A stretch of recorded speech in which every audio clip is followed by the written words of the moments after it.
Hello and welcome to the Yggdrasil podcast. I'm your host, Reddit Tosker. I'm very happy to have Saint Riot back on the podcast. Welcome back, Saint. Thank you for having me. How have you been these last few days? Very excited. There's a lot I to have there's a lot of topics we could start. Do you have a preference for what we do you want to start with Duskbloods or Night Rain or something else? um no, I'm totally down. Like Duskbloods, we can just jump into that because uh Yeah. that's the big one for me. Yeah, me too. Well, okay, let me just what did you think of the trailer?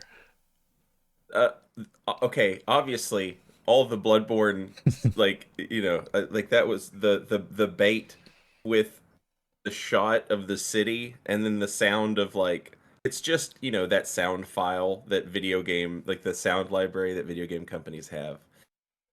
They show the big shot of the city and you can see the clock tower and then the Bloodborne clock tower bell. I was like, absolutely. Rewatching the trailer, I was laughing because I was like, they know exactly what they were doing with that shot and that sound. um the trailer itself, mostly, I was just confused and excited. But the interview afterwards is what got me to be like, okay, this is what I want. Yeah. Yeah.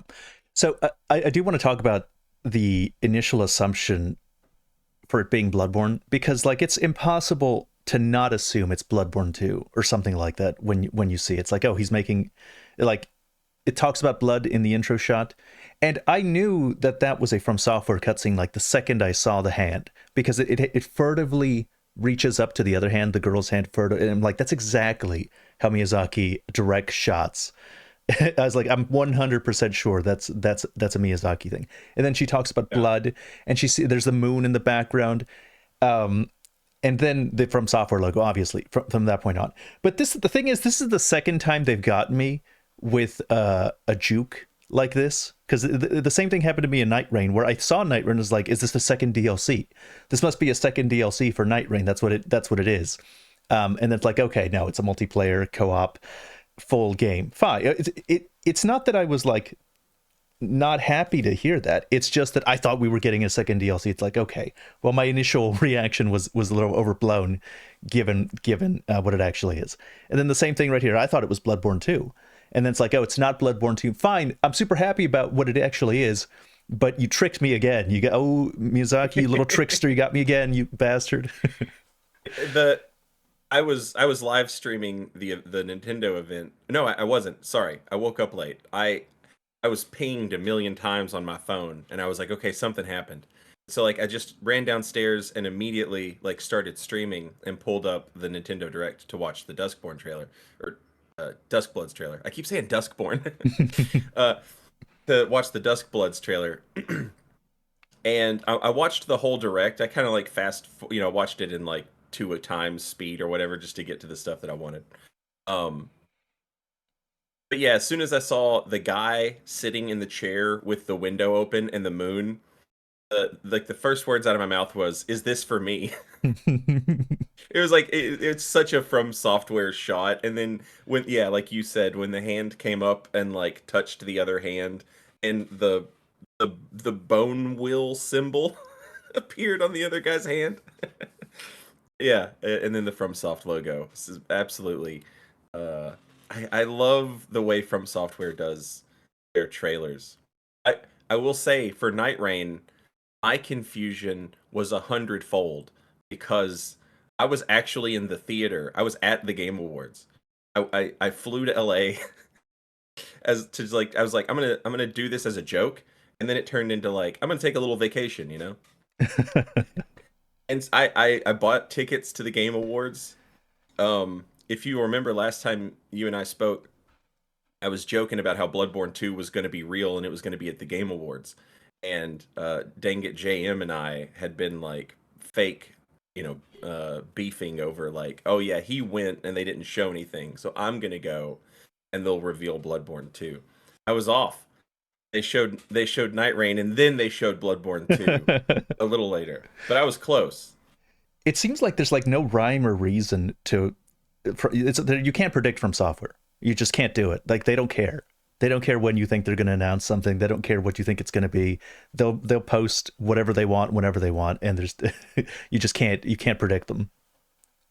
Yeah, it's really crazy because like Night Rain sort of is like in that Armored Core territory where it's like I would never buy this game, but it's from software, so I'll try it. Um, Sekiro was the same way. Um, and the the thing with like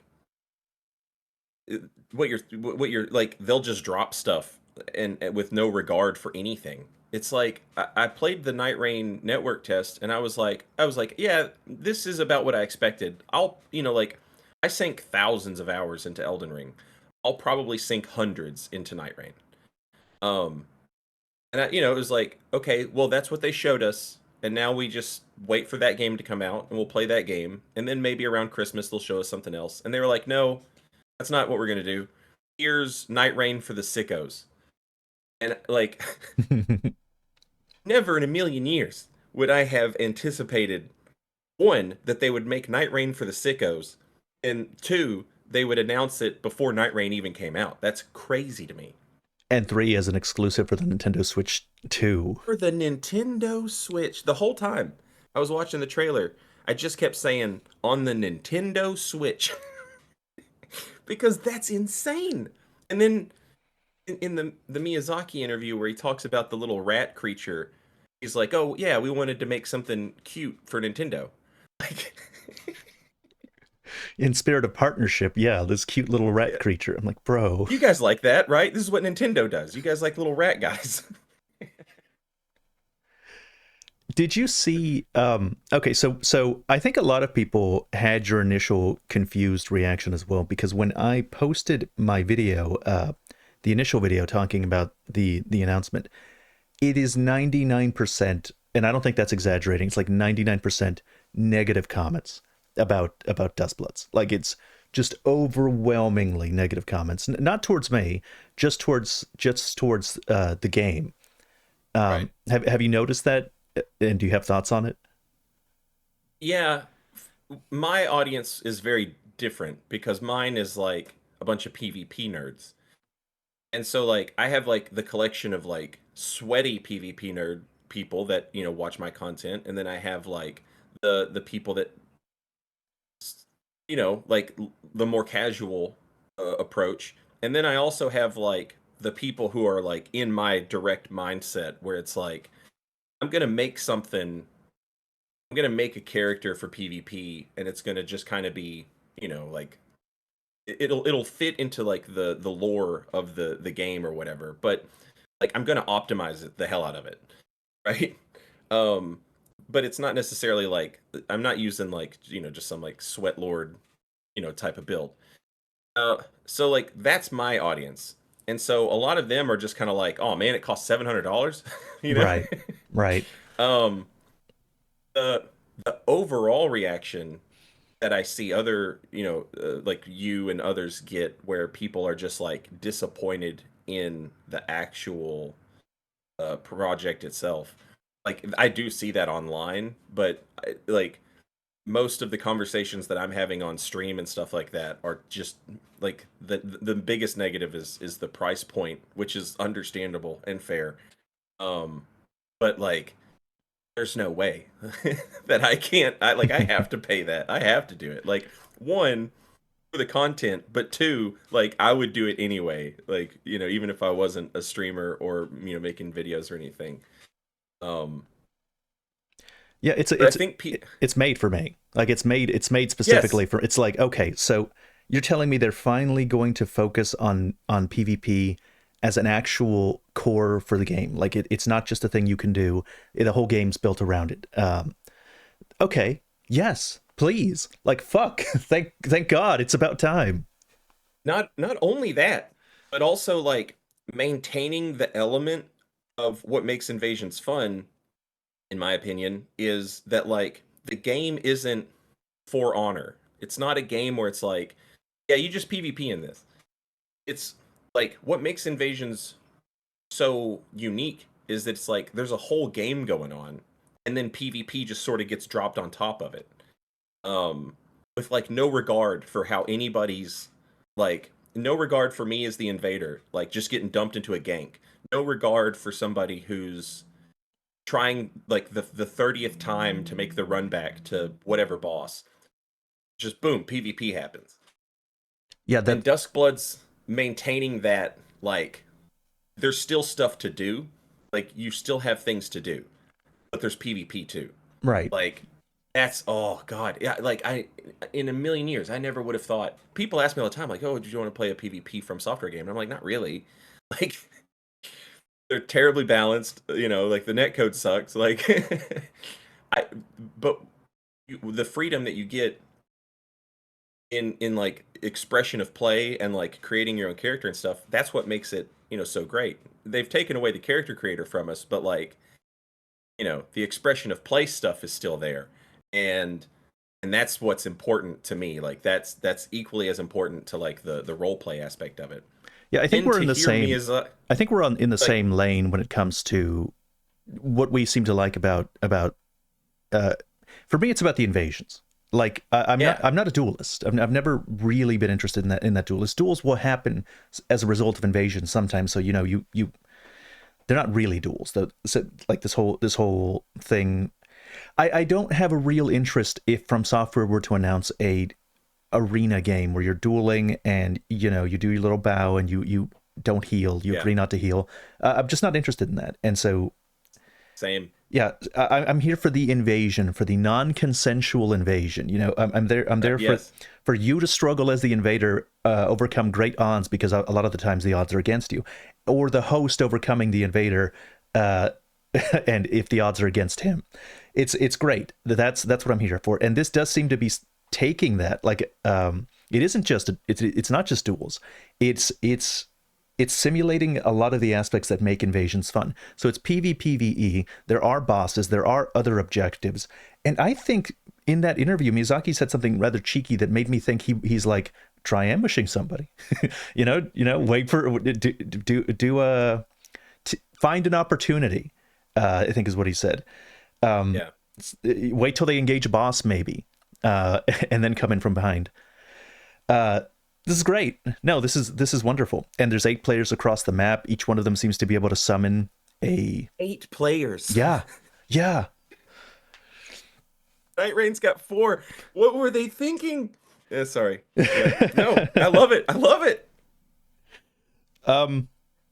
Okay, so I guess when I released the second video, with the interview, people, the comments weren't so negative anymore, and I'm like, huh, that's interesting because it's not like 99%. It's like maybe 20% negative comments now, or 30% maybe. And so I'm like, okay, what happened? And what I think happened is it was a lot to do with the Nintendo Switch. I do have an audience that plays Switch games, obviously, because I have some Zelda content, some pretty popular Zelda content. But when I have done From Software content, I don't think a lot of the people that follow me for FromSoft have a Switch or care about Switch games or care about Nintendos. They're the type that just see them as like, pastel baby games. Mm-hmm. And so like they're like a Switch, a game for $700 with Nintendo's bad multiplayer aspects and From Software's bad netcode and all of this stuff combined together, and they're pissed about the $80 Switch games and the $70 Switch games, and they're pissed about the console, and they're mad about it being an exclusive, and they're mad about also because I'm not a PvP content creator really. I do talk about PvP on occasion to the great disappointment of the people that watch. And I stream, so on my streaming channel, people know that I like it's not so bad on the streaming channel. They know I like PvP and that I love invasions. But it is the case that there's a lot of From Software fans that just don't see the PvP as an integral part of the game. They see it as a thing that they wish was gone. They see invaders as griefers, not people that are actually just engaging with the game and the mechanics and the way that Miyazaki wanted them to play. And so like they're just super uninterested. So it's like a combination of a lot of these factors. And I think it culminates in one specific thing. I have heard the term from slop so often in the last ever since Night I, Rain, really. yeah. And I think it's I go ahead, go ahead. that like every 2 years, the internet will pick a word, and I'm like, okay, that's the one I'm gonna hate for the next 2 years until the next one comes out. And slop is definitely like there was keck. I fucking hated keck. Uh, based, hated that. Slop, that's the new one.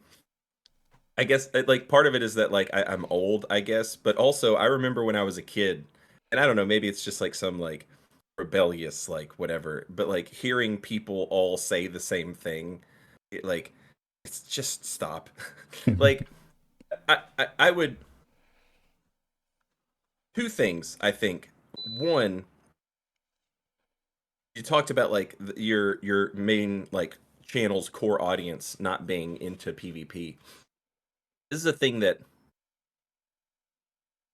interesting people, interesting content creators will talk about. There's a he doesn't make as much content anymore. His name's I Am Amish, and but I've in had him on Dark the Souls 3, podcast. yeah, Amish rules. He made a really great video, just based off something that like a bunch of us would all like way back in the day, when none of us were whatever, we were just gamers. We were talking about nobody likes Nif as well. Nyff. Niffin. I can't say his name. He's German, but he rules. I called him Nif. Uh, it was a thing that we all talked about. Everybody likes PvP until they lose. Like when you when you get invaded and you and your buddies, I'm not saying like you're ganking, but like let's say y'all are just hanging out doing something, an invader shows up, you have nothing to worry about, and you guys just pummel the absolute shit out of that guy. Like have a laugh about it. It's fun, right? And like I'm on the other end of the screen and I'm like, "Oh, you fucking gankers, whatever." But like you had a good time. You enjoyed that, you know? Like even if it was just as payback for the time that an invader like, one-upped you, got the best of you or whatever. And that's sort of like grander scheme of things. Like everybody likes the PvP. You just don't like it when you lose. And if you lose more than you win, you're not, uh, you're gonna like lean on the side of, oh, I hate this, but everybody likes it. It's fun. It's a goofy little time, and I would encourage more people to try it.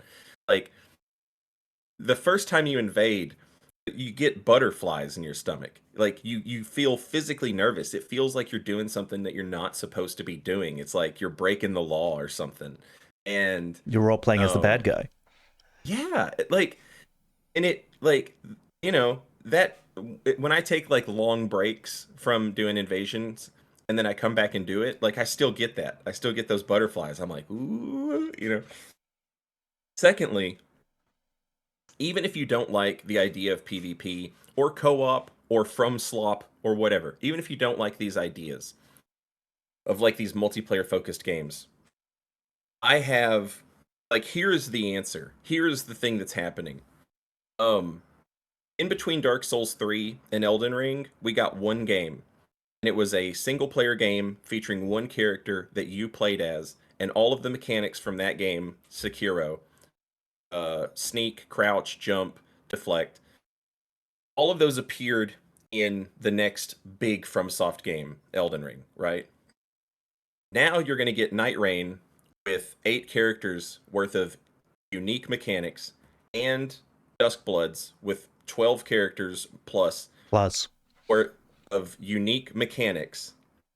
And they're basically speedrunning new things to do that they will put in Elden Ring 2 or Dark Souls 4 or whatever the hell the game is called. You wouldn't want Elden Ring 2 to just be literally your Elden Ring 1 character versus new monsters and bosses, right? It would be fun. It would be a nice DLC, but like for the next big game, if they're going to top what they've already done, they've got to give us more than just, you know, what we have already had. in terms of like the player's ability to do things. And so like jump and sneak and deflect, hey, that's cool, that rules. Great additions to the Souls formula. But now we're talking about like I don't know anything about Duskbloods, but like the Duchess, her dodge in Night Rain, I have been screaming for that. Yeah. Like a backstep where I don't actually move. I just dodge. And like it has less iframes, it's more dangerous, it's more risky, but it looks cool and it rewards you better. Like that just that alone, like that could have been Sekiro 2 or whatever the game would have been called. And like you have that dodge and like maybe a few other mechanics or whatever. But like you're getting 20 characters worth of mechanics that will be balanced with patches and yada yada They're and all learning. of the They're experimenting. right. Like this is Yeah. like you could see. It's not even just the Duchess. Like, okay, you've already seen some improvements to the aiming. You know, the aiming is a lot better for the bow character. I don't know if you saw the recent, um, small Yeah. clip of the bow character, but he aims a lot better than what we saw in a, and now he like cool bow mechanics are being introduced. People are always like, man, I don't like how the bows work. I wish the bows were had more to them. Well, they're experimenting, they're practicing. And then the what is the mage? The recluse. The recluse has that entire magic system that works as her big attack, and that by itself is really extensive. It's very cool. This is that is a ripe that mechanic is ripe for being used in a separate game. Where's my strength Sekiro? Where's my magic Yeah. Sekiro? Where's my like Yeah. the, And that's the like that was what I expected. I expected From Software to be like, here's Strength Sekiro, here's Magic Sekiro, and instead they're like, nah, here's two games where there's just like 20 dudes, and like another one, the main, not the main, but like the cover character of Night Rain, the guy with the great sword. What's that dude called? Wilder. Wilder. Um, like the grappling hook aim that he Amazing. has. Amazing. Yeah, where you can like take control of the camera itself and like like you have the what's it reticle or whatever, like that thing. Um, like that's almost like an Armored Core style targeting system, but now you've got it in Souls, and like yeah, they're experimenting, but like they're experimenting in like a way that is much more like time efficient, I guess, Hmm. where it's just like instead of just one guy who can crouch and grapple hook and jump and deflect, let's just make two games with like 20 people worth of just random stuff. Like Robot Man in Duskbloods, like the idea of combining the Armored Core style stuff with the Soul style stuff has been something that Miyazaki has talked about wanting to make, but he feels like it's crazy. But like a Escaflowne style game. I don't know if you're familiar with that, but it's like a dark fantasy plus mecha. Hmm. Like, oh my god, the idea of marrying those two game styles into something where, oh Jesus, like just the amount of um what's the word I'm looking for? Content, I guess, that they'll get out of these two games and the amount of assets. Yeah, there we go. The amount of assets that they'll get out of these two games. Like, it's, I can understand, like, you saying, oh, it's not for me. I don't think I would be interested in it. And it sucks because this is my favorite developer. Right? I can understand that.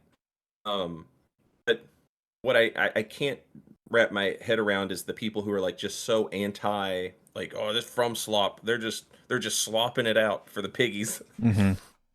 This is a great opportunity for them to like make some money and do new weird stuff that they can put in the game that you want to come out, you know? So I sympathize a little bit because like if a new From Software title came out and I looked at it and I was like, oh, it's not for me. But what the fuck do you mean it's not for me? I'd be very mad if it wasn't for me. If it wasn't the kind of thing that appealed to me to the point that I would not get it. But I don't think that you can take it as evidence that From Software is going like they say that they're selling out. Yeah, they're selling to me. They're selling it Yeah. to me. I mean, I yeah. Like I will like Duskbloods is not selling out. You can say that they're selling out because they took the Nintendo exclusive, but like this Hmm. is going to be like the weirdest game that they have made in terms of like who this is for, because This is Hunt Showdown. this is Like this is a yeah, yeah. yes. It's like this is for the freaks. This is for like on the PvP end of the FromSoft community, there is this vast, overwhelming, just gaping abyss of dog shit people whining that From Software doesn't care, quote unquote, about the people that enjoy the PvP. And it's like, do you understand how easy it would be for them to just get rid of it? No, they care about us. Yeah, they Yeah. care. Like Miyazaki said in that interview that he's not really a PvP guy, and I can respect that. But he's kept it in every one of the games. They've improved the balancing on every one of the games, or at least they've tried to. They make big changes game to game, and now they're making a whole game for us. No, Yeah. no, they care. It's the people that are. It makes. I know that it makes unhappy. It makes some people unhappy, but it's true. No, the PvP has always been part of the identity of the Souls games. That's not changing. And this, I think, this is just evidence that yeah, Miyazaki cares about the PvP. And also like the this is a question, maybe you get it in your videos. People ask me while I'm streaming a lot. They're like, "What the hell is PvPvE?" And I'm like, "You do that every time. You're already doing it. Every Like if you've invasion. ever yeah, if you've ever been the host, you're doing PvPvE and you got invaded, right? Like that's what you just did. You just did PvPvE. Like you were the host, an invader showed up, PvP. You still had to deal with the outside world, PvE. You just did it. Alternatively, in Elden Ring, if you've ever been the invader and like you're like, oh god, I've invaded this guy in the sewers. I need to stay away from those omen because they'll grab me or they'll hit me. They don't mean to, but they do. Like you have to keep them in mind as you are trying to invade this person, as you're trying to fight this other player. Now, the omen is more on your side than it is against it, but like they'll kill you. And so like you have to take them into consideration. And that's PvPvE. Yeah. Yep. Okay. One Not more a thing. One more thing before like we move on to like actually talking about the game. I want to. I actually do think it's kind of reasonable for people to be like. I think people can't appreciate how innovative some of this stuff is. It doesn't seem fresh and new to them because it is using the core Souls gameplay as the core. You know, that's the core of the right. gameplay. So they look at this, it's like, okay, it's Souls gameplay again. And they look at Night Rain, it's like, okay, two multiplayer focused Souls gameplay in a row. And so they can't, it's hard to see that it actually is very new and it's a different genre and it's extremely experimental. And From Software is actually sticking to their philosophy of doing new things because they see the core gameplay of being Souls like. That's not to say that they don't like Souls like but they would like to see it in a single player title. Um, but it doesn't look new to them because it's Souls. So the thing is, I think it would be crazy for them to try this on like Armored Core or Sekiro or any other kind of thing because this the core Souls gameplay is what they know best, and they're doing so many other experimental things. It would be crazy for them to also completely revamp the gameplay. It would no longer be a smaller side project at that point. It would just be a gigantic workload for them. Um, so That's a good point. yeah. Yeah, I had not considered that. But yeah, no, that's a great point. Like a game like Armored Core is not going to sell as well as like your Souls titles. And so the idea of like taking a big risk and for a game like that, as opposed like financially, as opposed to the idea of like, well, let's stick this risk in the thing that we know we do well, right? Like let's stick this experimental project in the middle of a thing that we know that we do well. Yeah, that's I had not considered that. And I wanted to touch on something else that you mentioned where you talked about like the disappointment of like, yeah, this is my favorite studio. They made a game and it's not for me. That like that sucks. Um, I felt that way about Bloodborne, which I know sounds insane now, but like back in 2000 and whatever 15, I was like, werewolf hunter guy. Like what? I want to be a knight. What is this? I don't want to do this. And like I was, just I was in love with Dark Souls 1 and 2, and I just kept playing those. And eventually I got a used PS4, and it wasn't long after the Bloodborne came out, but I got a used PS4 explicitly because Dark Souls 3 leaked, and they said, yeah, it's going to only be on PS4, PC, and Xbox One. And I was like, oh, I got to upgrade. And I was like, well, I might as well get a PS4. So I went and bought a used one, and I was like, okay, while I'm waiting for Dark Souls 3, I guess I'll play Bloodborne. Might as well, right? And now it's like my favorite game of all time. But like the idea that, and it was the same when Sekiro got announced.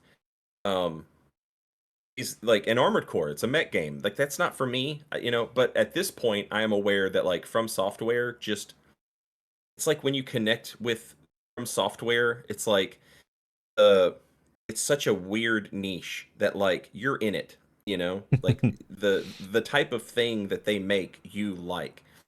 And this is just how it's been for me personally. I guess everybody's different. But like they've just never put out a game even if I'm like I'm not typically into this. I play it and I'm like god, man, they nailed that. This rules. And so at this point, I have just sort of like seeded. I'm like, yeah, whatever they put out, I'll buy. They have yet to make me regret spending $60 or $70 or whatever. Like, I have not regretted it once. Um, Yeah. so Yep. even if you're the type of person who's like, oh man, that's not for me. Like, I'm not saying run out and spend $800 or whatever, but I am saying like, don't write yourself out of it until you try it because I wrote myself out of Bloodborne until I tried it, and I did not have high expectations for Sekiro until I played it. Yeah. Um, One of the yeah, early like things I kept repeating on videos, and I keep doing it on streams, is people don't know what they want. They don't know what they want. If you have, how do you know you don't want something if you haven't been introduced into it yet, or haven't been introduced to it in a proper way? Tons of people don't like Monster Hunter, and then they play the right Monster Hunter, or they play it again at a different point, and it clicks, and it's their favorite game of all time forever. Or the same thing with Souls games, same thing with a bunch of other stuff. It doesn't always happen, of course, but like this is I think people should view this as an opportunity. They're being invited to try um, From Software with a focus on co-op, uh, you know, as a main thing in Night Rain. From Software is with a focus with PvPvE as the actual core of the game, rather than just a side thing tacked on to the normal single player structure. This is a great opportunity for people to try something that they may really like. Um, they don't have to, obviously. Nobody can make them, but I don't think From Software makes bad games. I don't think they've ever made a bad game. Their worst game, especially the Miyazaki, ever since Miyazaki came to the company, the worst game that they produced under Miyazaki, maybe Dark Souls 2, and that's still a good game as much as I jokingly shit on it. It's still good. I just think it's at the bottom of a very excellent barrel. right. I yeah, the main point there that I agree with 100,000%, and I also harp on this, is like none of you know what you want.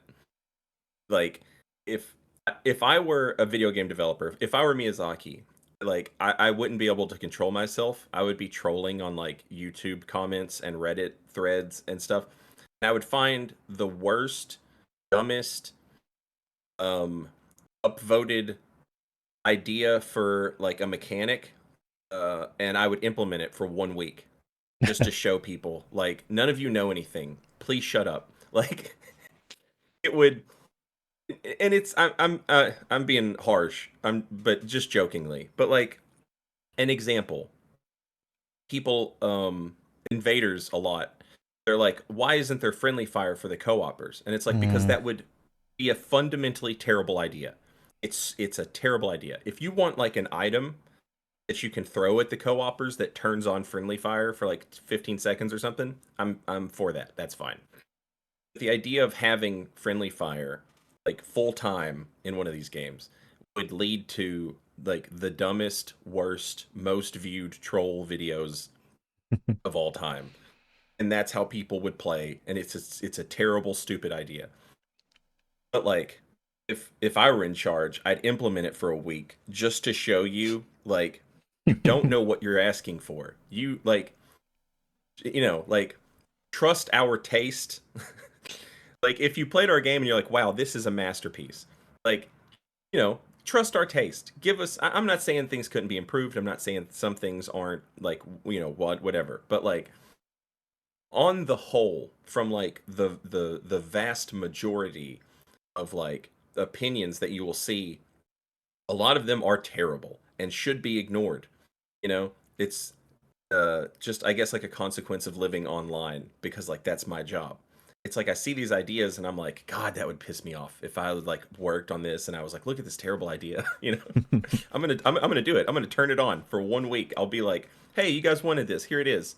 I'll remove it in 1 week. There will be a patch in 1 week that removes this terrible function that you guys all wanted so bad. The idea that like who I don't know like I don't know what I want, Right. like I was like Bloodborne, boo boo, that's bad. I want to be a knight. I don't want to be that guy. I don't want to be a vampire werewolf hunter, like. And then I play it and I'll always remember I warped back to the hunter's dream. The house was on fire. I was wearing a plague doctor mask and I had Ludwig's holy blade, and it's the trick weapon where it's like it's a long sword, but it's also a great sword. Hmm. And I was looking at my character, and I was looking at the house on fire and the big moon and the big JPEG moon in the back and everything. And I was like, is this the best game that's ever been made? Yeah. Like, it was like I'll never forget that exact moment of like, man, I don't know shit when it comes to like what I like. Like I would have bet money that like I wouldn't have cared about this at all, and like here I am, Yeah. like Because you discover this what you is like once you have it. Like you don't you if you haven't had it, how do you know? Like this is how we yeah, develop tastes and preferences in it's the like first yeah, it is place. exactly. It's like a little kid with ice cream. It's like no, it's like it's fucking ice cream, dude. Like open your mouth and try this. It's incredible. I got really sad. I made a poll a while ago. I may have talked about this in the last podcast, but it made me really sad that I polled, well, what would you like to see for the next From Software game? And I put like a new Sekiro like that makes use of the deflect mechanic, a new Elden Ring 2 or Souls game type thing, new Armored Core, and Armored Core got like no votes, like almost nothing. And I'm like, you stupid! The Armored Core was so good, and you're over here picking Elden Ring 2, and I'm like, I love Elden Ring. I like Souls combat. I don't. I definitely am happy to hear in the Miyazaki interview that they're not abandoning the Souls from. Obviously, like it was crazy to think that they were going to pound into Souls, single player. They're single player titles. Let's say. But I am kind of stuffed, for the moment. Shadow of the Erdtree just came out, which was a huge experience. It took me like 70 hours to clear first playthrough. And Elden Ring itself was a banquet, just a huge meal. And then I replayed a bunch of it to do it, and then I come back for invasions on occasion. So I'm kind of full. I need Yeah, more. I need more. Maybe it doesn't like it. I know that it was 2022, so it's been like 3 years since it came out. But with Shadow of the Erdtree, it certainly doesn't feel like it. Like it's very recent in my mind for me. yeah, So I would just very much like their next project to be a Sekiro like, or something that makes use of the things they learned in one of these two new titles that are upcoming, or an Armored Core, or something that isn't Souls. Not that I don't want a new Souls. If they came out with Elden Ring 2, I'd be there day one and buying it. But still, at least for a title or two, I would like, something different. And it gives them time to implement a lot of the experiments that they're making. If they are experimenting for the purpose of figuring out, well, what can we do for the next Souls game, the next single player Souls game? Give them time. Give them time. I don't want an Assassin's Creed yearly release Souls game from Software. There's plenty of other Souls likes that you could, chew It on in the also meantime. also like you have it so good right now. To the people who like just jumped in with Elden Ring, you have it so good right now. Like there was a period. First of all, there's like a prehistory that like I am not a part of, where like From Software was doing exactly what they're doing right now. They had like their two big games, and then they just made weird stuff in between. And Miyazaki, comes in. and this is the period where like I join with like in the Demon Souls, Dark Souls 1 era. And there was a period where like those games just came out every year or like every year and a half. You would Hmm. just get one of those. Right. And then there was like the dark time between Dark Souls 3 and Sekiro, or Dark Souls 3 and Elden Ring, where it was just like total radio silence. Yeah. And like it was, I went from getting a game every year or year and a half to like they haven't said anything for like 3 years. And to have two projects up and running, and if you care, like we don't know where the other directors are, Amatani, Yamamura, and Yeah. Tanimura. We don't know where those guys are at. So like it's possible there's another like single player game coming up. And another thing that you touched on that I would add to is the Armored Core thing. Um, I was like, yeah, I'm gonna play Armored Core 6 for sure because, like I said, From Software has never like let me down or made me like regret spending my money. So yeah, this is gonna be my first Armored Core game. I'm gonna play it, and I knew that there were like melee-ish uh, options, and so I was like, yeah, I'm gonna go for that because that's how I like to engage with these games. Like obviously I'm still gonna use the gun and everything. If you are a Bloodborne fan and you are not playing Armored Core, you're doing yourself a huge disservice. Like there's more to that game than just like shoot a million missiles or, have two shotguns. You can do that and it works and it's great. But like if you want to engage with that game with like one melee weapon, one ranged weapon, and have like the dodging quick movement type twitchy, like that's where that's at. Yeah. And after playing Armored Core 6, I was like, "Oh, this is where Bloodborne came from." Like Bloodborne was basically them just making the mech a guy or a girl, Hmm. Like, but that's what it is. Like, the guns are, obviously way less powerful than Bloodborne, but like the movement and the gameplay itself, and like the dodging and like the quick twitch and like all that stuff, like, yeah, like. Yeah, you're doing yourself a huge disservice if you don't give Armored Core a chance. Especially, I'm sure like now you can probably catch it on sale or get a used copy for like really cheap. I if if my first From Software game had been Elden Ring, I would have treated Armored Core like I treated Bloodborne, where I was like, this isn't for me. I'll probably skip it. And then I get it used. And then I'm like, what the hell was I thinking? Oh my God, this is brilliant. my my thing with Armored Core is that I'm very eager to see where they take, because they had an excellent first showing. It was an excellent first showing for the Armored Core revival, let's say. But there's like lots of ways in which it can be improved. Um, Criticism, for example, is there's not enough dangerous enemies between bosses. The bosses are dangerous, but there's not that there's a lot of enemy chaff that you just kind of could ignore if you wanted to. And I guess you could say the same for Dark Souls, but they're significantly more dangerous in Dark Souls than they are in much of Armored Core 6. Like an expansion to that, I saw some complaints about the debt system. That used to exist in old Armored Core games, where you could go into the red from purchasing a bunch of stuff, ammo costing costing money, and all kinds of stuff like that. That you would have to teach yourself not to do. There used to be the game used to be like, there's a lot of stuff I've heard about that they could adapt and bring into it, or there's new stuff that they could do. Basically, I'm just like, yeah, I'm very happy with what Armored Core 6, but they just got started. This is Demon Souls 1 time. Where can they go where can they go from here? Not only that, but like, like yes to everything you said, but I would also add, like, it was so cool and it was so good. The the story of Yes. Armored Core 6 and the progression of the story through the New Game Plus cycles. And the alternate branching paths that you take now to like get to those other endings. Um that was brilliant. And I was like, wow, give me that in Elden Ring too, like give us, we want this. Yeah. Like the the Armored Core story itself, is like it's fun and it's cool and it's delivered in a very different way than the Souls, Elden Ring, Bloodborne type experience where you're like, you're kind of piecing together. You're like an archaeologist or whatever.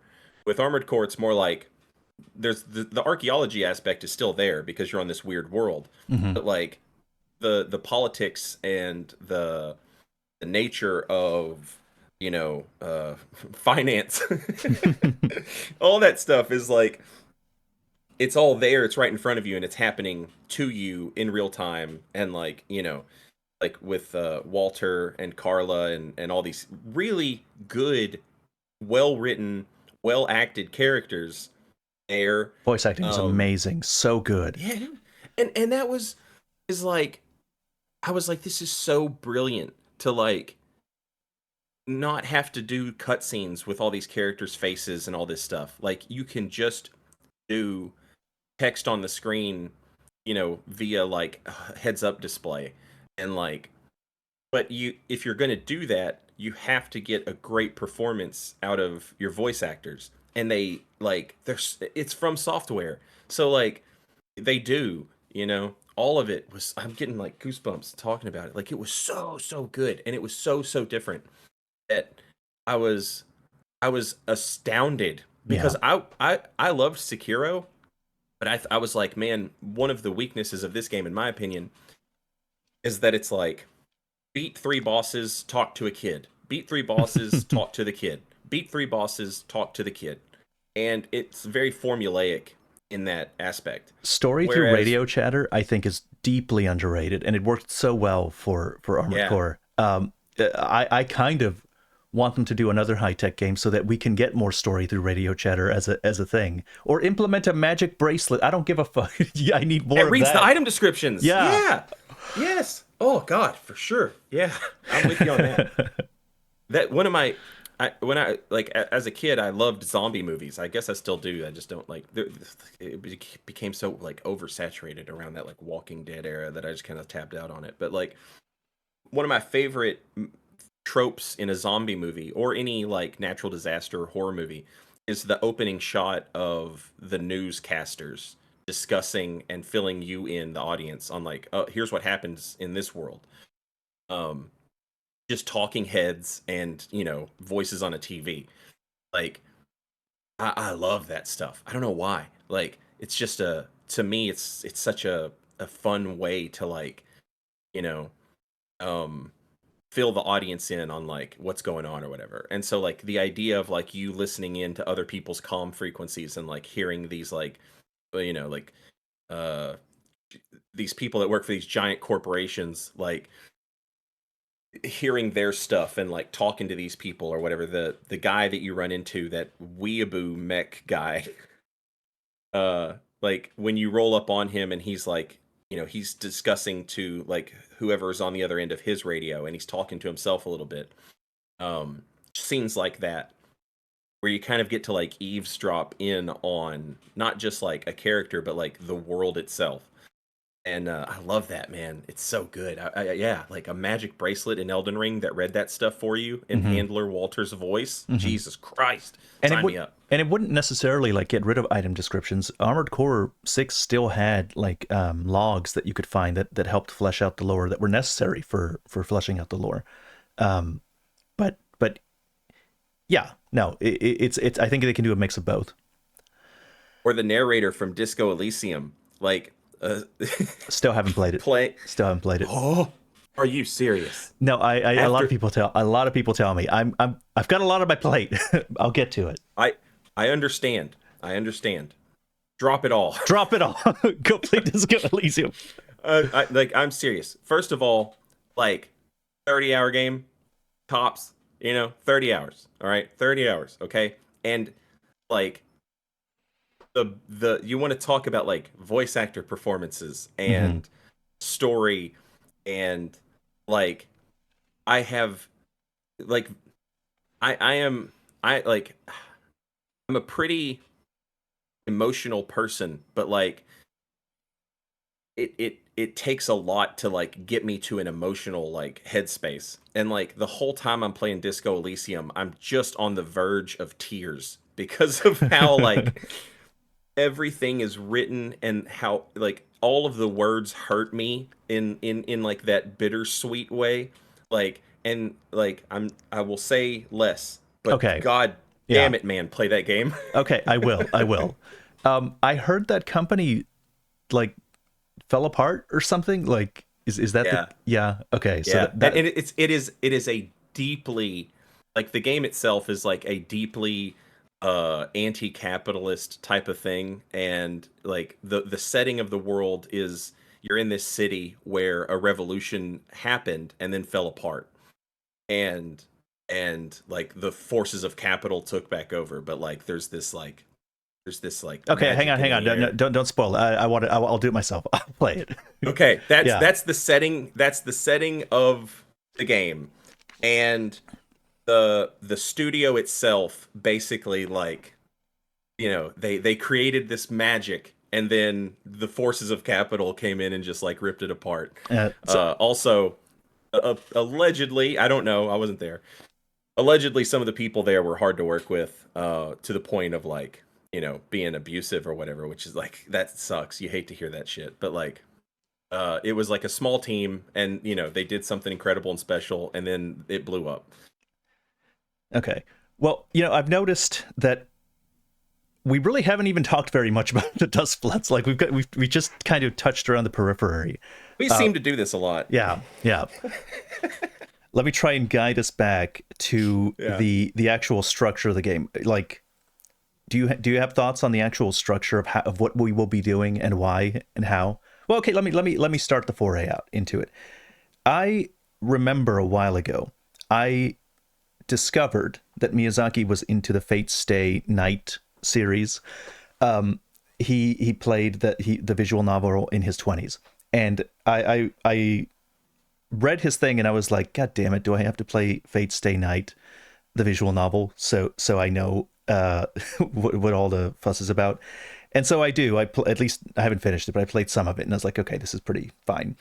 But in that, not the premise of the Duskbloods is like nearly identical to the premise of Fate Stay Night, in that, so the Duskbloods, they're like these guys that get summoned to an era, the twilight of humanity. There's different eras in different time periods where the era comes to an end, and so they get summoned here, and they're in this contest to get first blood, whatever that happens to be, in this arena. And I'm like, that's just like the Holy Yeah. Grail and the whole Fate Stay Night thing. And they even summon other things, like you have a little companion that you can summon to help you. And they've got the brand on their hand. I'm just like, God damn it. It's like, Berserk fans have like the Berserk fans are like, God damn, Miyazaki just apes this. Like he just really like, and it's like, yeah, he does, but like I watched Nausicaa of the Wind the yes. other day, and I Yeah. was like, what in the fuck, bro? Like the big I can't remember what they're called, but those big beetle-like creatures Om. and Nausicaa, like she's capable of like stunning them, and then sort of like like calming them down, and there's like a moment where one like pulls up on some sand and she's like, come now, be good, and I'm like, you are kidding me. Like he Did can't keep getting away with it. did you see the part in Nausicaa with the underground trees are Ash Lake, yes. yeah, yeah. Yeah, the whole movie I was just sort of in a Miyazaki mood, like, and I was like, there's a bunch of these that I haven't seen. Princess Mononoke is in theaters right now, and I'm like, I'm gonna go see it. And I was like, let me watch some of his other stuff. Um, and yeah, so I started with Nausicaa, and I was like, this looks sick, and it's sick, but like the whole time I couldn't help but be like, Miyazaki, like Hidetaki Miyazaki, like you're shameless. The same thing happens with what is that thing? I guess Bloodborne. There are some Magic the Gathering cards that I know that Miyazaki likes, Matt, but they look exactly like Bloodborne. They look like they come straight out of Bloodborne. Yeah. Yeah, like I guess a lot of it is probably like the Japanese culture of it, but like so we're just not as familiar with it in the West. But Mm-hmm. like yeah, that man absolutely wears his influences on his sleeves. And it reminds me a lot when I was a teenager, and I got into Nirvana, and like it was like Kurt Cobain had already like been dead or whatever, but I got into Nirvana, and so like I'm like listening to Nirvana, and I'm like I want to know more about this, and so like I'm finding pictures of him, and like he has like the word Fugazi written on one of his shoes in a picture, and I'm like, what the hell's that? And I find this band Fugazi. I'm like, this is incredible. And then like he wore a T-shirt of like Daniel Johnston, and like I'm like, who's that? And so like I go listen to this guy's music. I'm like, this is incredible. Like Miyazaki's kind of the same way, where it's like when you start finding his like the stuff, he'll tell you what it is. It's not like he's hiding it. But like when you hear about these things, you're like, oh, okay. And so you know like there's just this entire like collection of art behind this guy and this team Mm-hmm. that like essentially From Software is like a weird gateway into like all of this stuff that like I never would have, like I never would have watched Nausicaa of the Wind or whatever. Like I never would have I never would have like watched, well, like this isn't true because I watched the Berserk anime like a long time ago. But like, stuff like that. It's like I never that video game novel you're talking about. Like stuff like that where it's like never in a million years. Oh, here's one. Shadow of the Colossus. I was like, I remember when it came out, and my friends were like, "Wow, this game's beautiful," and I was like, This looks stupid. I don't care. You're just riding on that horse forever, man. Like nothing happens." and and then reading the Miyazaki interview, I was like, "All right, let me try it." And I was like, like, "Oh my god, the horse!" No, yeah, for real. I had already played Shadow of the Colossus, but Shadow of the Colossus is maybe my favorite game. It's close. And when I found out that Miyazaki had strong eco influences, I was just like, okay, of course. All Yeah. the greats believe in eco. Yoko Taro had the same thing. They all get inspired by eco and like, okay, let's make video games. That's like, can you imagine being that guy and like you look at like all of these like massively successful, critically acclaimed video game creators, and they're like, "Oh yeah, it's all that guy's fault. He is the reason we do this." That's incredible, man. That dude's like he's like the fucking Lou Reed of video games. Yeah, Fumito Ueda. He's coming out with something new soon. It was No, really I was excited. like, I was watching at the Game Awards, and that Mhm. trailer came on, and I was like, oh, this seems special. This seems awesome. Like the whole time I was there, my girlfriend's like, what? Like,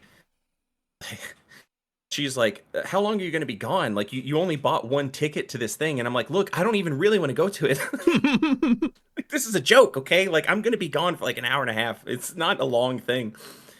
And like most of the trailers that came on, I was just sort of like, doing the jerk off hand motion. Like, I don't care about this. But man, when that trailer came on, I was like, oh, this feels different. This feels like art, Yeah. like that spider tense. Sorry, the spider sense, and like I was like, what is this? And then like when it came up that it was that guy, I was like, oh, this is gonna be crazy, and it looks so. It's so like the trailer is very little, but we're still not talking about Duskbloods. We're still not. I've given up. I was like, damn. I noticed it like 5 minutes ago. I was like, damn, what have I done? But you know what? Let me lean into it since we're already like we just can't stay on topic. What do you think this means for Bloodborne? Do you still think that because we like coped? We were passing the cope pipe around the last Yeah. couple No, podcasts. I don't I had to get off Twitter because of the blue checks and the way the replies are now, and like I just had to get off. But I posted this on Blue Sky the other day. I was like, I forget what it was. I was like, today, on this day, I am now like full on it's happening Bloodborne believer. Um the PlayStation, the head of PlayStation, like he got like sideways demoted, and they got a new guy in there, and like they Suhei canceled a bunch Yoshida. of, yeah. Wait, no, the Oh, not the old head. yeah, the guy that just let, like, he's a white dude. Okay. um he's in charge. Herman Helmst, maybe, I don't know these people, but like that guy, he got like sideways demoted, and they put a Japanese dude in charge. Okay. And um immediately following that, like 2 live service games got canceled, and then like Lance McDonald's 60 FPS Bloodborne patch got DMCA'd, Yeah. and uh Lilith's Bloodborne demake got DMCA'd. Um and it was like, okay, now it's happening. Now it's real. Oh shit. I'm sorry. Yeah. I pressed the space bar on my thing and I accidentally stopped recording. Hang on. I'm just Recently gonna hit or record. yeah, yeah, go. No, just now. So I'm Okay. gonna hit record now, and I'm back. Sorry Yeah, no for the problem. Uh little technical hiccup. But we yeah, we didn't miss I anything. all that stuff got DMCA'd or whatever, and I was like, okay, like they know now, they understand. Um, like there's like, and the fact that PlayStation or Sony keeps buying more of Kadokawa, like, or attempting to, um, which makes this Nintendo thing even funnier. Can you imagine? Yeah. Can you imagine buying 20% of a company because you liked Elden Ring and you're like, man, we had Demon Souls, we had Bloodborne, we had this, we screwed it up, okay? And you're like, let's give them, like, we're gonna buy 20% of your company, and they're like, okay, hey, here's a Nintendo game. Anyway, yeah, I You think think that it's coming? Duskbloods, I think that yeah, it's coming, and I think that Duskbloods is Miyazaki's sort of like, because this is the Miyazaki game. This is not like, oh, you know, Yamamura and is the main director of this, and I worked on it a little bit, or like, you know, Yeah. me and Tanamura co-directed this together. This is just the Miyazaki game, and it's like the first thing you saw when you looked at it was Bloodborne. Like that dude wants it. Yeah. Um, yeah, Now I'm full now in on it. what do you think is coming? Like you're saying it's coming. What is coming specifically? Are we getting Bloodborne 2? Are we getting I Bloodborne remake? What is it that you think is coming? I think that they will probably have some sort of, if not Bloodborne 2, some sort of like spiritual successor to Bloodborne, I think will come out. And I think that when that is announced, they will also say, also, here's Bloodborne 60 FPS. Uh, here's a remaster, essentially, of Bloodborne. Um, but like, when does that happen at this point? I like, for me, it was never a question of like if. It was like they will do this. It's just a matter of like when will they do this. And now it feels like, okay, I feel like those wheels probably started turning. Like it's like a disturbance in the force, and I was like, oh, that someone turned the key. Like the engine is running now. I don't know, like this is all just like vibes based detective work. Play Disco Elysium. Play But Disco. but it's all just vibes based detective work, but it's like I can just feel it, you know? Something's different. Like it's in the air now. Like I just, and the fact that Miyazaki is like, he's like, yeah, this is my game. I'm the director. It's just me, and this is what I wanted to make. And the first thing we all thought when we saw it was like, goddamn, Bloodborne, you Hmm. know? Um I think if PlayStation was like, will you please do another one? You know, Miyazaki would. I feel like he would do it. And I Did feel like did you that's the perfect time to remaster the old one. did you see the thing with Suhei Yoshida being asked why didn't Sony ever do another Bloodborne? And Yeah. he said that he got the feeling that they did it out of respect for Miyazaki because Miyazaki would want to direct it, but he's busy and he wouldn't be able to do it right now. And so like he got the Yes. sense that out of respect for Miyazaki, they just never did a Bloodborne 2 because of that. And I was like, that's a damn interesting thing to say. Especially given what you and I talked about last time, where like Miyazaki finally kind of opened up about wanting to, Mm-hmm. and like because in most interviews he had been like, "Oh, you'd have to ask PlayStation, you'd have to ask them." But like in that one interview, right, that came out right before Yeah, he's the like, I first know time they these did guys this. want it, and he's like Yeah, pointing to his staff.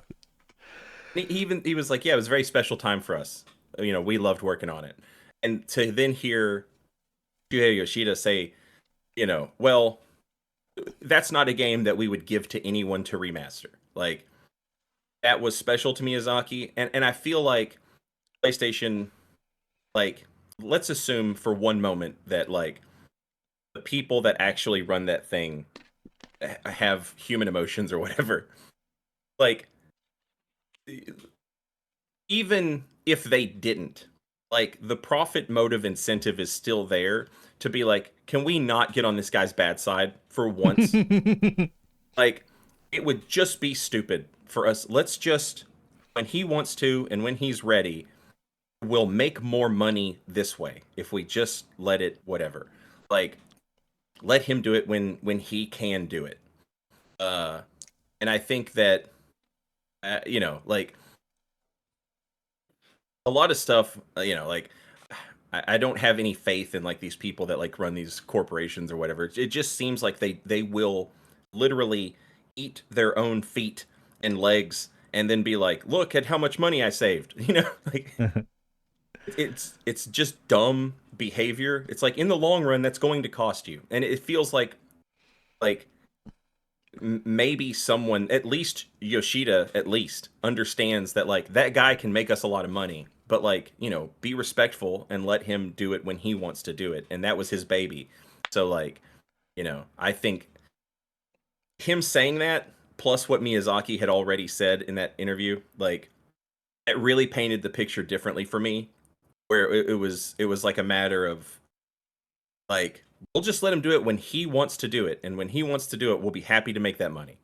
I'm kind of in a spot where I don't think we're getting it a remaster or a remake anytime soon. I'm in a position where I'm like, a while ago, Miyazaki talked about the PS6, and how yeah, the Demon Souls remake made use of the PS5, and Bloodborne wasn't that far away. I don't remember exactly, but I think it's going to be a PS6 launch title, just like Demon Souls was a PS5 launch title. Yeah, that's what I think. I think that's where most people that follow this stuff, like, and have like informed opinions about it, I think that's where most people are at. Is that like this is going to be a PS6 thing? I really don't want a PS6. I don't. I'm not interested in a PS6. I'm not, like, I was talking about this yesterday, like with Duskbloods. It's like when I was a kid, you didn't get the console right off the bat. Like my family didn't. Like we didn't have money like that. It was like, this will be your Christmas gift, and like, but what was like the big events and like the reveals and the stuff like that, it always felt like the console exclusives sort of like built the identity of the console. So like PlayStation 1 was like, hey, here's Final Fantasy 7, here's Castlevania Symphony of the Night, here's Resident Evil. All these games that came out pretty early on in the PlayStation 1's life cycle. Crash Bandicoot, obviously, but like Metal Gear, like there was this idea of like, if I buy this console, there's going to be a lot of games on it that I can play. And it's like, I watched that Nintendo thing, and it's like, no disrespect to anybody, but like, I don't give a shit about Donkey Kong or Metroid or Super Mario. Like, I don't care about any of that. And so, like, it's like, all right, I'm paying $700 to play Duskbloods, I guess. Like, a lot of people feel that way, yeah. But like, and people are mad at it, and I understand. But it's like, brother, I paid $700 to play Demon Souls remake. Like, there's nothing else on this fucking console that like I could play Elden Ring on my PC. I could play it on an Xbox. I could play it on whatever. Like, in terms of like a console's identity, it's like they don't have them anymore, and there's not like.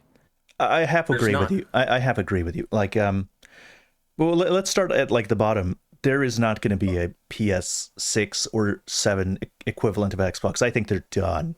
I think they're finished. I don't think there's going to be. I doubt that there will even be a PS6 equivalent for Xbox. There's nothing there. All of their games are like available on PlayStation and PC and everything else day one. Right. Writing $1 billion check to Bethesda to like, we're going to be the Bethesda guys or whatever. It's like, good job. I promise it's going to be the funniest thing when it happens. Master Chief Collection is going to end up on the Switch too. It's going to be there. It might be a launch title for all we know. But it's going to be the funniest thing in the world when I'm playing the Master Chief Collection on my Switch too. I just think they're done. They said the whole everything's an Xbox. Your tablet's an Xbox. Your PC's an Xbox is where you're playing the Xbox games. Okay, bro, there's no Xbox anymore. We're done. Your PlayStation is an Xbox. Yeah, PlayStation is Xbox. And then you have the PS5, and the PS5 is doing better, but there are not really exclusives anymore. There are no exclusives. In PS4 we had exclusives. We have timed exclusives now, where the whole PS5 has no games. There's like probably less than 20 PS5 exclusives or something along those lines. Oh, it's like, especially with like Square Enix selling. First of all, Square Enix is an idiot, but secondly, like Square Enix being like, God damn, we just don't sell games anymore. We have got to stop this exclusive stuff. Yeah. And like that kind of feels like the last of like the old guard finally catching up to like where we're at now and where we have been for like 15 years in terms of like games on the computer. Mm-hmm. And it feels like it has just taken Japan forever to be like, I guess people want to play video games on the computer. Yeah, a lot of companies make most of. See, but here's the thing: I don't think we're going to get a timed exclusive for Duskblood. I think if it has blood on the title, it's stuck on that console that it came out on, just like that. Yeah. Because Absolutely. Nintendo is the one company who actually has exclusives. And they yeah, go ahead. I've kind of flip-flopped on this. I'm with you. I think I'm 60% on that side. But then I think about like Monster Hunter Rise, and I'm like, yeah, that's the one. That's the one example I can think of. But I was laughing so hard because they announced. I had been harping about this for like a year and a half. Elden Ring Scholar of the First Tree Edition. I was like, that's going to happen. Yeah, and for sure. The Switch announced Elden Ring Tarnished Edition, and that's coming to every other platform. Yes.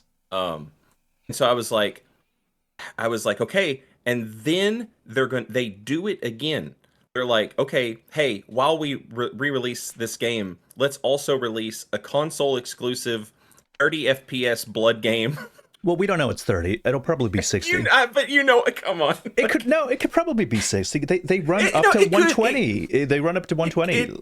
It absolutely could. I hope that it is. I just think it's funny to say that it's going to be 30 because, they're doing it again. This is exactly what they did with Dark Souls 2 and Bloodborne. It would actually be funny if it isn't 30, though. Like, just imagine you have Bloodborne stuck at 30 frames per second, but something on the Switch fucking 2 is running at a smooth 60 frames per second. Just imagine it. Just imagine that world.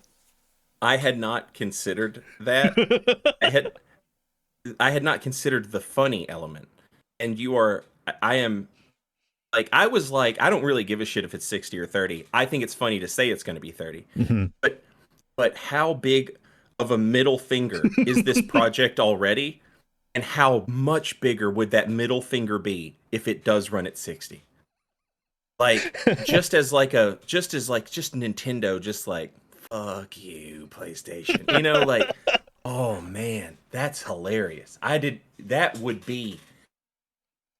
I goddamn hope it runs at 60 now. Yeah. I really do. Yeah. Oh, that's funny. Okay. I had a tangent. I was in the middle of a tangent. Nintendo games. Nintendo games actually are, like, they are exclusives. Nintendo still has its console identity.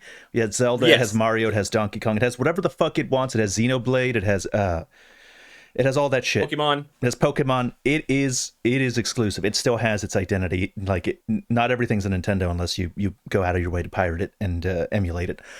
And who knows if that'll be easily accessible on release for the Switch 2. They might have like doubled down, tripled down, quadrupled down on both their lawyers and their hardware security, and maybe the difficulty of emulating on it, because it took Bloodborne a really long time to be emulatable on the PS4 emulator.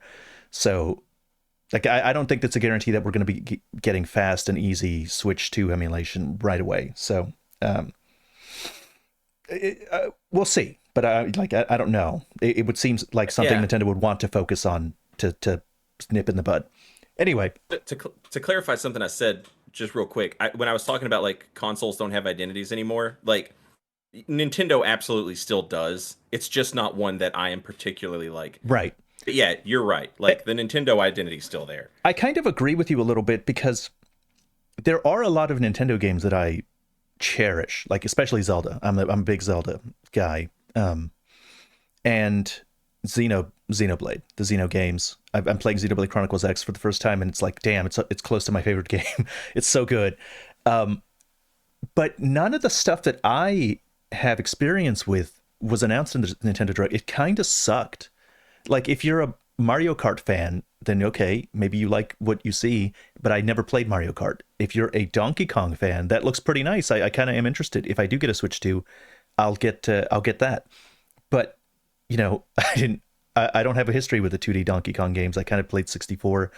I finished that, but like, I'm not like, oh my god, I gotta play that kind of thing. If they had showed me maybe Fire Emblem, Xenoblade, Zelda, anything like that, I have to buy the console for. However, at the moment, like, even if you are a big Nintendo fan, you gotta be a little bit lukewarm. Like, they haven't shown anything. I need one major thing shown before the release date of June 5th before I commit to the Switch 2. Because otherwise, Duskbloods isn't coming till 2026. I don't have to buy this right now. I can buy it in Exactly. 2026. Maybe use Yeah. that by that point. Yes. That was my entire plan is to wait until after Christmas and then try and find one used. Yeah. Um, I can be sold. I'm not stingy when it comes to, like, I'm stingy with everything else, but when it comes to video games, I'm not necessarily stingy. But you gotta give me a reason more than what I've so far seen. Yeah, like for me, like I'm a person who's like the Nintendo PlayStation era, like when that split, the 64 and the PS1, like I fell so hard into the PS1 that like a lot of the Nintendo stuff from Nintendo 64 onward was just kind of like ever to me. I didn't have it, so it was like, it basically didn't exist or whatever. Like you might go to your buddy's house and they have N64 and you play GoldenEye or whatever, but like Hmm. all the games that I wanted to play um were PlayStation games, and it's like I understand. Like I saw people that were like really happy about the Nintendo Direct, and so like that's cool. The people that were like, yes, Donkey Kong, that's exactly what I wanted. Like, Yeah. and it's like, okay, that and Mario Kart, yes. If you got like Mario Kart, Donkey Kong, and a From Software game, like if that's your, Yeah. you know, you are, Sold. you're feeling, Unreleased. yeah, Let's go. yeah, you're feeling great. Um, I'm kind of like all the companies that I like, with the exception of Capcom. Capcom fell off for a long time, and like they have come back in a great way with like Monster Hunter, Street Fighter 6, Dragon's Dogma 2. Guess Resident Evil as Uh, well. yeah, the Resident Evils came back, like Onimusha, whatever. Like they're like firmly like whipping ass right now, and it's like I would love to see Konami do that with like we could use a new Castlevania game. That'd be great, Did like they make Castlevania? I didn't know that. yeah, Konami's like yeah, like I only played back Symphony of the Night, then, and that shit was awesome. But that's the only one I yeah, played. That shit was so good. it's so good. It's so good. And like the Konami had like Castlevania and the Silent Hill games, and there's more, but like my point is, and with Square too, it's like the companies themselves, like the third party partners, like they've kind of like they've all either just fallen off, or they've just now started to sort of like figure it out and come back. Like I Konami Silent Hill 2, it was really well received, whatever, but like I'm not gonna be like Konami's back, because It's one thing. and like yeah, it's one thing. And like Square would have to come out with like it's cool that you're doing remasters of all these like really popular games and everything, but like I need you to understand, Square, that like you took the wrong lesson from Final Fantasy 7 30 years ago or whatever, and like cutscenes can only get so good, and now you're at a point where there's diminishing returns on like platform growth graphics, you know what I'm I, saying? I'm Like at. I'm assuming you're not a remake fan, Final Fantasy remake fan. The uh seven. Oh no, man, the gameplay in that was great.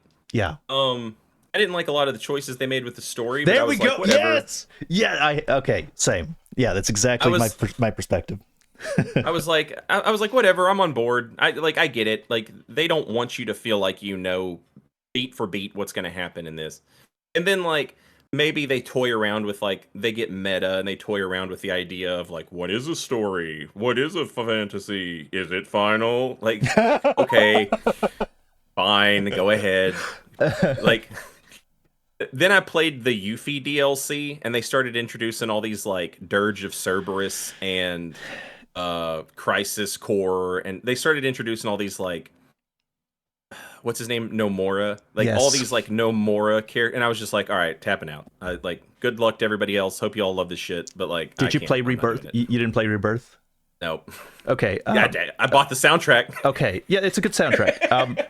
Yeah, no, I was livid by the ending. Like I'm not playing the third one. I'm done. I'm not happy with the direction of the story with Final Fantasy. I don't like what they're doing. I don't like how meta they're being.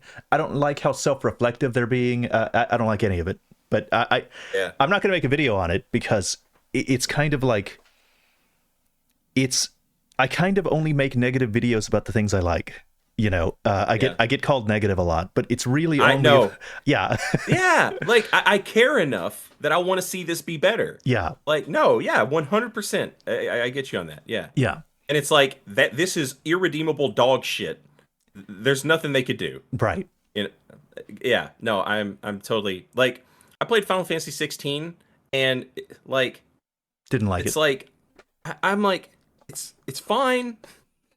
Like I wish like where's the Final Fantasy of it? Like where's the like just hours of dungeon grinding and, you know, walking around and fighting monsters and stuff. Like that combat's really fun and you let me do it every half hour.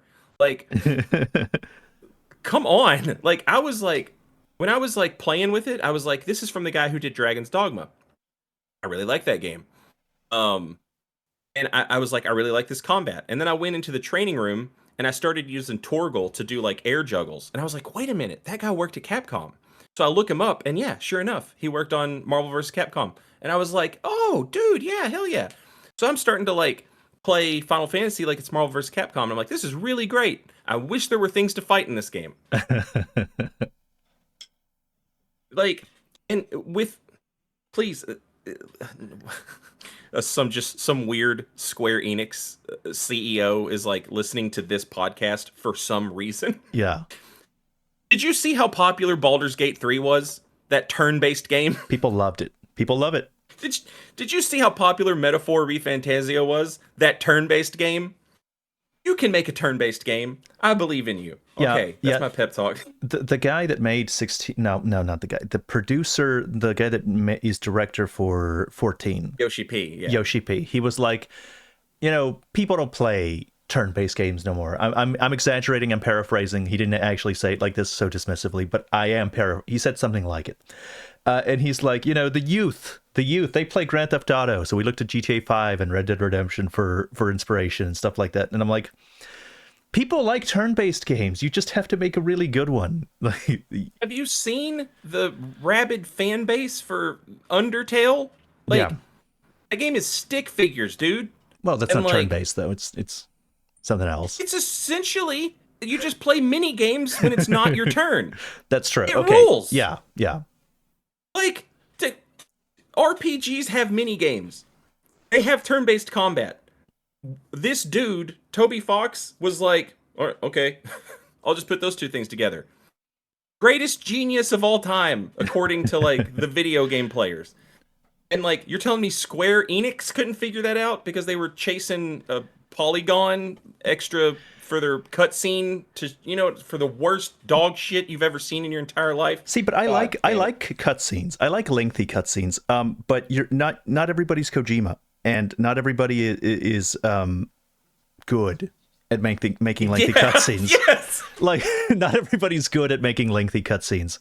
And if you make a lengthy cutscene, and at any point I don't want to see it, like you fucked up. You fucked up because now I'm have to sit through the whole thing or risk being.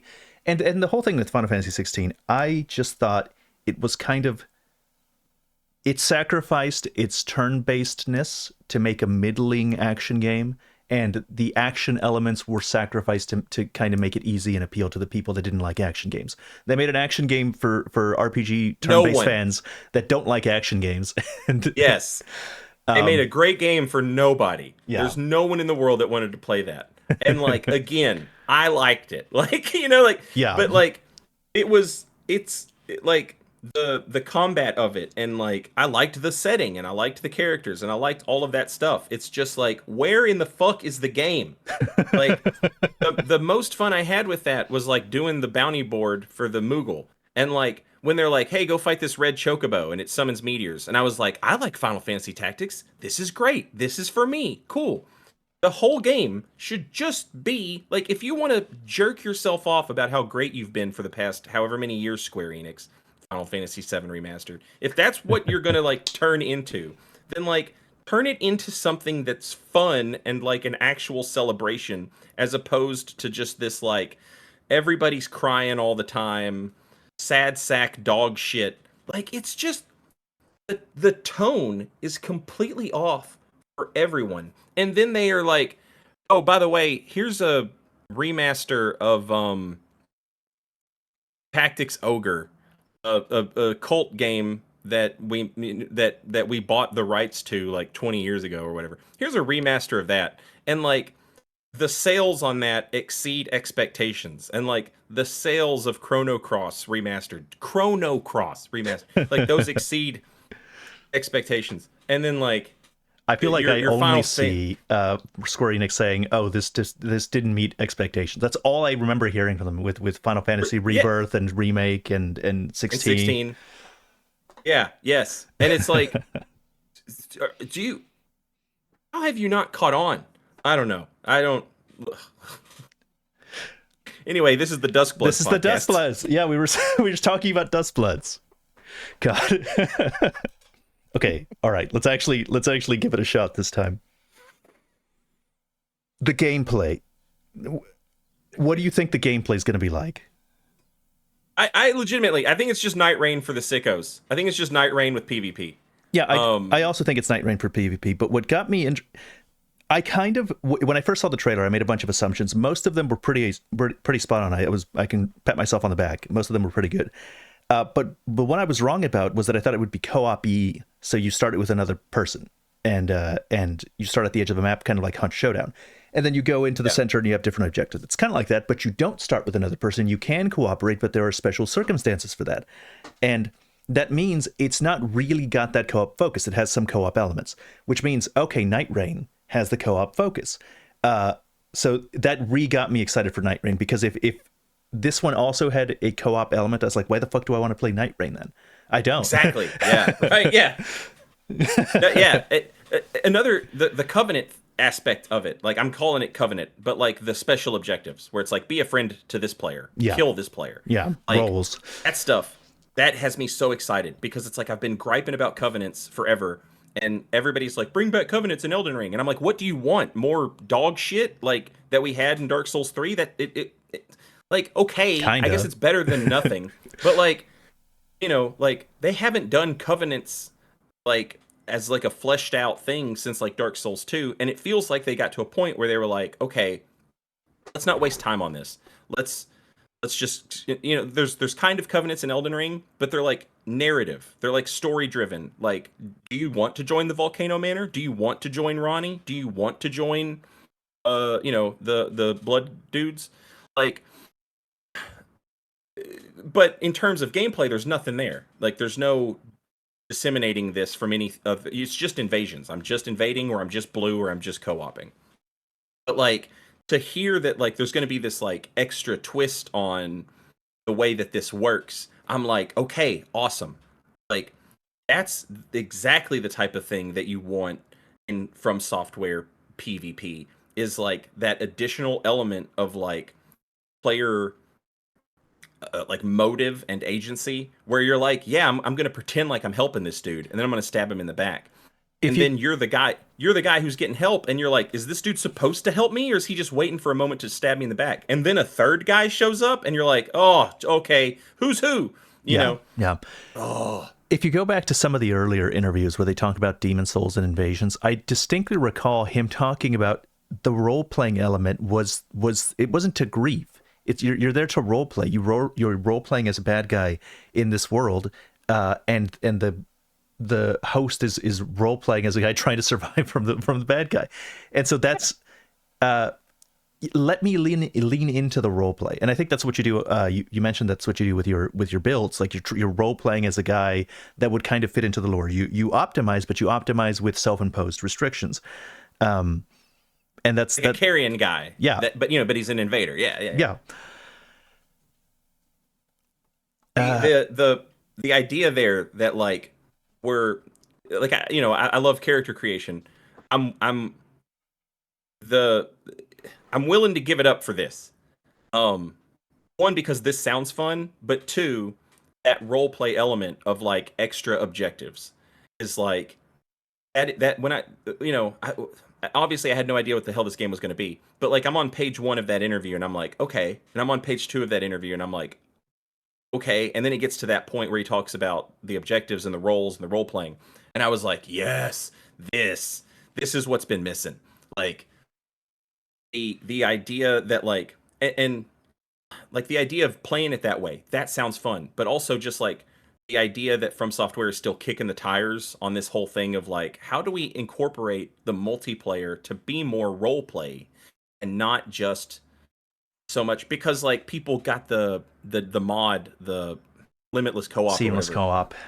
Yeah, people got like the seamless co-op, and the idea of Miyazaki's sort of like, I just like I was stuck on a hill and somebody helped push me up the hill, like that idea of like just strangers passing through helping each other, like there's magic to that, and it's just lost because people just want to play with their friend or whatever.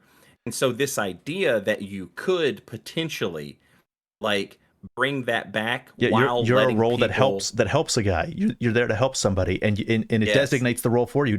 Which means that you have to, like, if you have that role, you're incurring some level of risk for that reward, because you have to agree. That guy has to agree with you. Like, he could kill you. You have to go up to Yeah. him and signal that you're trying to cooperate to achieve your personal role that you selected before the match started. And he has to not kill you. Yeah. For it to work. Yes. Yeah. Everything about that is beautiful. And like I've always kind of wanted From Software games to have voice chat, but I've also always been afraid of it. But like the way that From Software players communicate with each other with like L1 shield wiggles and Hmm. like teabags and waving and using the emotes and stuff to like try and get a point across, like, hey, I'm friendly. Except this is a game where like that actually kind of like, if an invader does that, um, it's like at the end of the day, this guy still has to try and kill me to win, right? So if this guy wants to win, he's going to try and kill me at some point. Whereas on the other, like with this, it really does like, oh, he might need to help me, and Yeah. the the actual like now we're playing. You know what I'm saying? Now it's an actual like thought experiment where it's like this is now part of the game. Like, do I let this person help me, or are they trying to trick me? Hmm. And then when you see, like I said, a third person show up, and they don't immediately attack you, and it's like, okay, what's going on? Like, who's who in this scenario? Like, I love that. It's John Carpenter's The Thing meets, From Software. So the thing um, that you were talking about, the transient and stranger, that was the initial focus of the multiplayer system, both for the PvP and for the helping somebody who you're never going to meet again. That also, yeah, I've always thought that there's a special magic to that, but it's gone now. Like in normal Souls games, it doesn't exist because and I think it was in 3 that they introduced the password matchmaking, and people want to play with their friends. They don't want to go through the trouble of like putting the sign down in a hidden place, and then your friend goes and looks for it, and picks it up. They want to just be able to play with their friends. I just don't see it anymore. Like whatever, and they keep trying to make it easier and easier for you to connect with other people. I agree with you. This is the opportunity for them to try and re-cement that idea, or reuse that idea in a more controlled environment. Capture the magic of it. Yeah. The transient nature of it. I'll be honest. I think like everything you said is correct. The one thing that I would add is that, like, do you know how much heavy lifting a character like Solaire would do for like the idea of, like, people love that dude, and he's like, I want to help you. I'm your friend. I want to help you. And if you want to be like me, you'll help people too. Like, it's such a cheesy whatever, but it's like, it's real. And like, yeah, like, but there hasn't been that character. It's like, he shows up to help you fight the gargoyles. He shows up to help you do whatever. It's like, yeah, that character did a lot of heavy lifting for that mechanic. Honestly, like, people love that guy, and for good reason. Yeah, they admire the idea, and they want to be like him, and they want to help other people. And in this game, you get the opportunity to that, because you are incurring the risk that the other guy just isn't interested and wants to kill you. But there's now an in-game benefit reward. It's not just outside of the game. It's not just you metagaming by yourself and having a little story arc in your head. That's actually the goal of the game. You selected somebody, go help that guy beat a boss or something, or whatever the goal is. That whole portion of the interview is what got me most excited about this. Like, everybody's like, oh, the PvP, and I'm like, yeah, cool. Like I said, I've never been a person who was like, I want a From Software PvP dedicated game. It needs to have the other stuff. And so when he was like, yeah, this game has the other stuff, and also this game's got the juice. Like, there's like secret motives that players have, and like, different secret objectives and bonus objectives. I was like, oh yes. Like, and then the moon really descends onto the battlefield, and everybody's goals immediately shift to something else, and yes! You have oh my god. I was like, it's easy. I talked earlier about like the gaping maw of negativity in a lot of like From Software PvP focused communities. There's just this sliver of us that there's like the silver lining of the gaping maw of negativity. There's like this silver lining. There's a few of us out there that are like, nah, man, this shit's magic. Like, there's like some real stuff happening here in terms of like, you can't get this anywhere else. Like, this is a really special gameplay mechanic. And it's easy to feel like, because I do this all the time, I'm like, well, From Software shouldn't cater to me. I'm a way, way, way out there outlier. They shouldn't cater the game directly to me and what I want, and I totally understand why they don't. And then it just feels like Miyazaki has like descended from the sky, and he's like, I'm catering to you. Yeah. You have followed my vision. Here's your reward. Yeah. Yeah, it's fantastic. Miyazaki's proudest invader, Yeah, you're my strongest soldier. Say, here's your reward. Okay, here's another thing that I'm excited about. They talked about how the motion is flashier and bigger and more stress free. And then you see the guy jumping, and he's shooting while he's jumping, and it gives a lot of Night Rain, because Night Rain's also like that. The idea that like Sekiro was like, fuck a stamina bar, you're fine, just go at it. Like and Night Rain did this too, where it was like super run. After that Night Rain network test, I was doing some Elden Ring invasions, and I was like, god damn, I miss super run. Like, the stuff like that, where it's like more arcadey, I understand that, like, if you're like a From Software person, you're like, like, it's easy to like maybe take things more seriously than From Software does. But like, I love that they'll just, you can jump 100,000 feet, and this robot guy can fly, and you can run faster than well, they're God. Multiplayer focused games. Like, I would object to zooming past the environment on foot. Yes, on the next single player title, but that's not what this is, and so I think that's appropriate.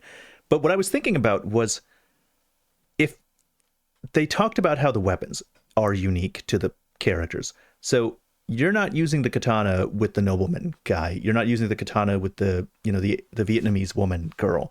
The katana, I think, is stuck to the Van Helsing looking character, and that means there's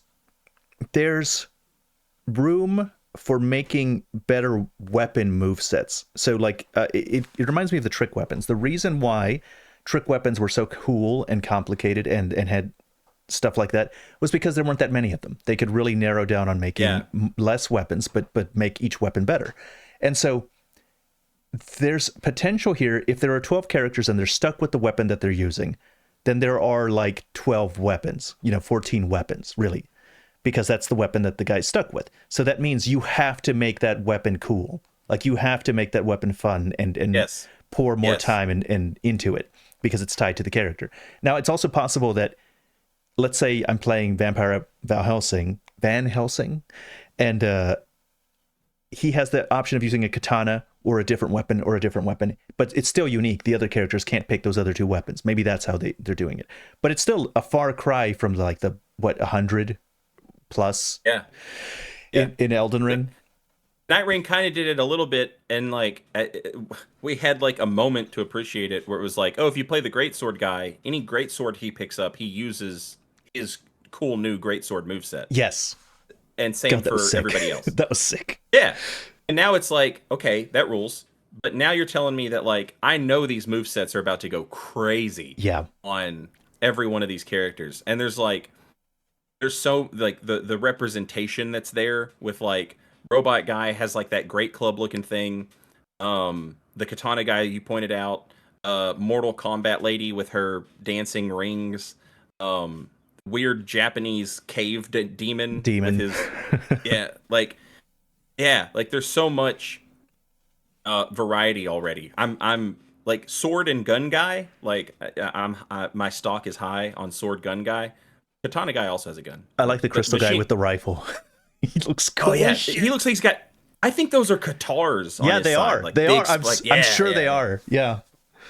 The like I'm waiting to see if they give me sword and shield guy, because that's like, okay, now it's a lock. Yeah. Right. Like I'm interested in all these characters. Like I want to play them all and like get a feel for them. But like if they introduce sword and shield guy, because to me that's Souls. That's like that's I my like guy. Sword and Shield. Yeah. Me too. Yeah. Me too. Yeah. Yeah. And since I hope they do, well, they must, because this is Fate Stay Night. They have to come from different ages since they're going to different ages. So there's a lot of potential of getting different periods of technology out of a lot of these people. Sword and Shield guy, come on. I think Sword and Shield guy. Like I think, like if you have a Sword and Shield guy, I think not showing him is maybe the play, because you want people to say like, oh, this is different. Yes. Like. So don't show Sword and Shield guy, but like please have him. Well, there's like 12 more than 12 characters, so we haven't seen that many compared to how many we have. Yeah, I was counting them off. There's like Katana guy, Two Swords girl, Mortal Kombat dancing fan lady or dancing ring lady, Japanese cave demon guy, robot, gold guy with katars and rifle, psychic child. Yeah. Sword and machine gun guy. I'm up to 8. Yeah. Maybe singing Hercules is a character. Oh yeah, I was wondering if that was an enemy that just happened to be there, but yeah, maybe. I thought Gold Guy was going to be an enemy up until like the reveal there. I noticed the guitars early, and I was like, no, that's a player. Yeah, when they showed the picture in the interview, I was like, oh shit, okay, yeah, that's a player, sweet. Griffith in his pajamas, I'm up to 10. That's 10. I don't like, yeah. Oh, they showed a new one in the interview. There's a picture of like Mina Harker, essentially. She reminds me of Mina Harker from the girl with the dual blades. No, she's got like a. Oh, it looks like a gun. The old lady. Yeah.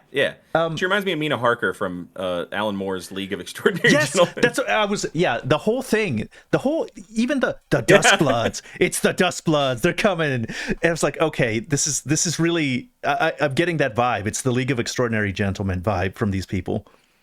Yeah, like they all kind of, yeah, definitely. Hmm. Like, and the fact that they're all like heroes throughout different times or whatever. Like it's like in my head, I'm like, okay, Alan Moore's League of Extraordinary Gentlemen.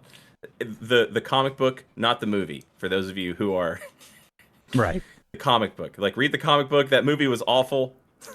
Well, I haven't seen the comic book, but yeah, the movie is what I was referring to. I don't like the Oh movie, but no, that comic book is insane, and it's really really great. And there are some moments in it where like because it's Alan Moore, like I'm sure you're familiar with Watchmen, like there are ways that you would just like you are just accustomed, like when Alan Moore does Dr. Jekyll and Mr. Hyde, like it's disgusting, and but like in the like fist pump fuck yes kind of way. hmm. Great comic book. I love comics, but we're this is the Duskbloods podcast, so we're not going to talk about comic books, Saint. All right. What else haven't we covered? Dustblood related. Talked about the roles. We talked about the weapons. We talked about the movement. Oh, this is something I want to bring up. Actually, I'm sorry. Can we take like a very quick break, like just long enough for me to run to the bathroom and back? Yeah, no problem. Go ahead. Okay, give me just 1 second. I'm gonna stop this recording. No, no, Or no, I'll leave it yeah, running. I'll leave it running, and I'll be right back. Sorry. All right, I'm sorry about that. But No I am problem. back. Um, a level. The like, I understand that we're kind of doing like the Dark Souls 3 thing, where it's like jam packed in on itself. Hmm.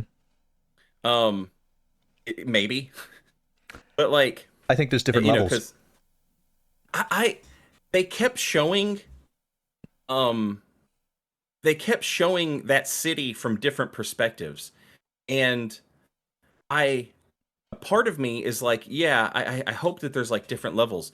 But another part of me is like, I hope that's just one massive level. Like, I hope that that's just one massive level with a million different pieces, but they're all connected. And like the the guy comes out and he does the big jump, and you're looking at the city from one perspective. The camera, when it first shows the city, you're looking at it from like the opposite perspective. And then when the robot man flies into it, you're looking at it like you can see where the robot man is going to be standing Right. in the first camera shot, right? But But then they show stuff like that cave with the Japanese demon guy in it, yeah. and like they show this different, and but like a part of me really wants that to be like if you were to say to me like From Software Battle Royale, in my head it would be like Undead Berg, Lower Undead Berg, the Depths, I see. like Sin's Fortress. Like imagine that first like 25 no like 20% of Dark Souls 1, that first like 20% of the game, like up and down on itself, constantly connecting. Like, oh my gosh, man. And then the other part of me is like, if it's different levels, like that's more like you're not going to see the same map over and over again. You wouldn't want to play the same map over and over again. So that's something that I'm really interested to see what they do. So I don't think there's a wrong answer for me. I think that it's going to be different levels because some of those things we saw don't fit together at all. Like, okay, the high-tech train that you see early in the thing, that does not belong in the city that we saw the normal one do the jump into. Like it would have to be a Dark Souls 3 where like all the lands are condensed into one tiny thing for that to work. And the other train station, like that train doesn't go to that other dilapidated train station that we saw. Not high tech enough. Trains?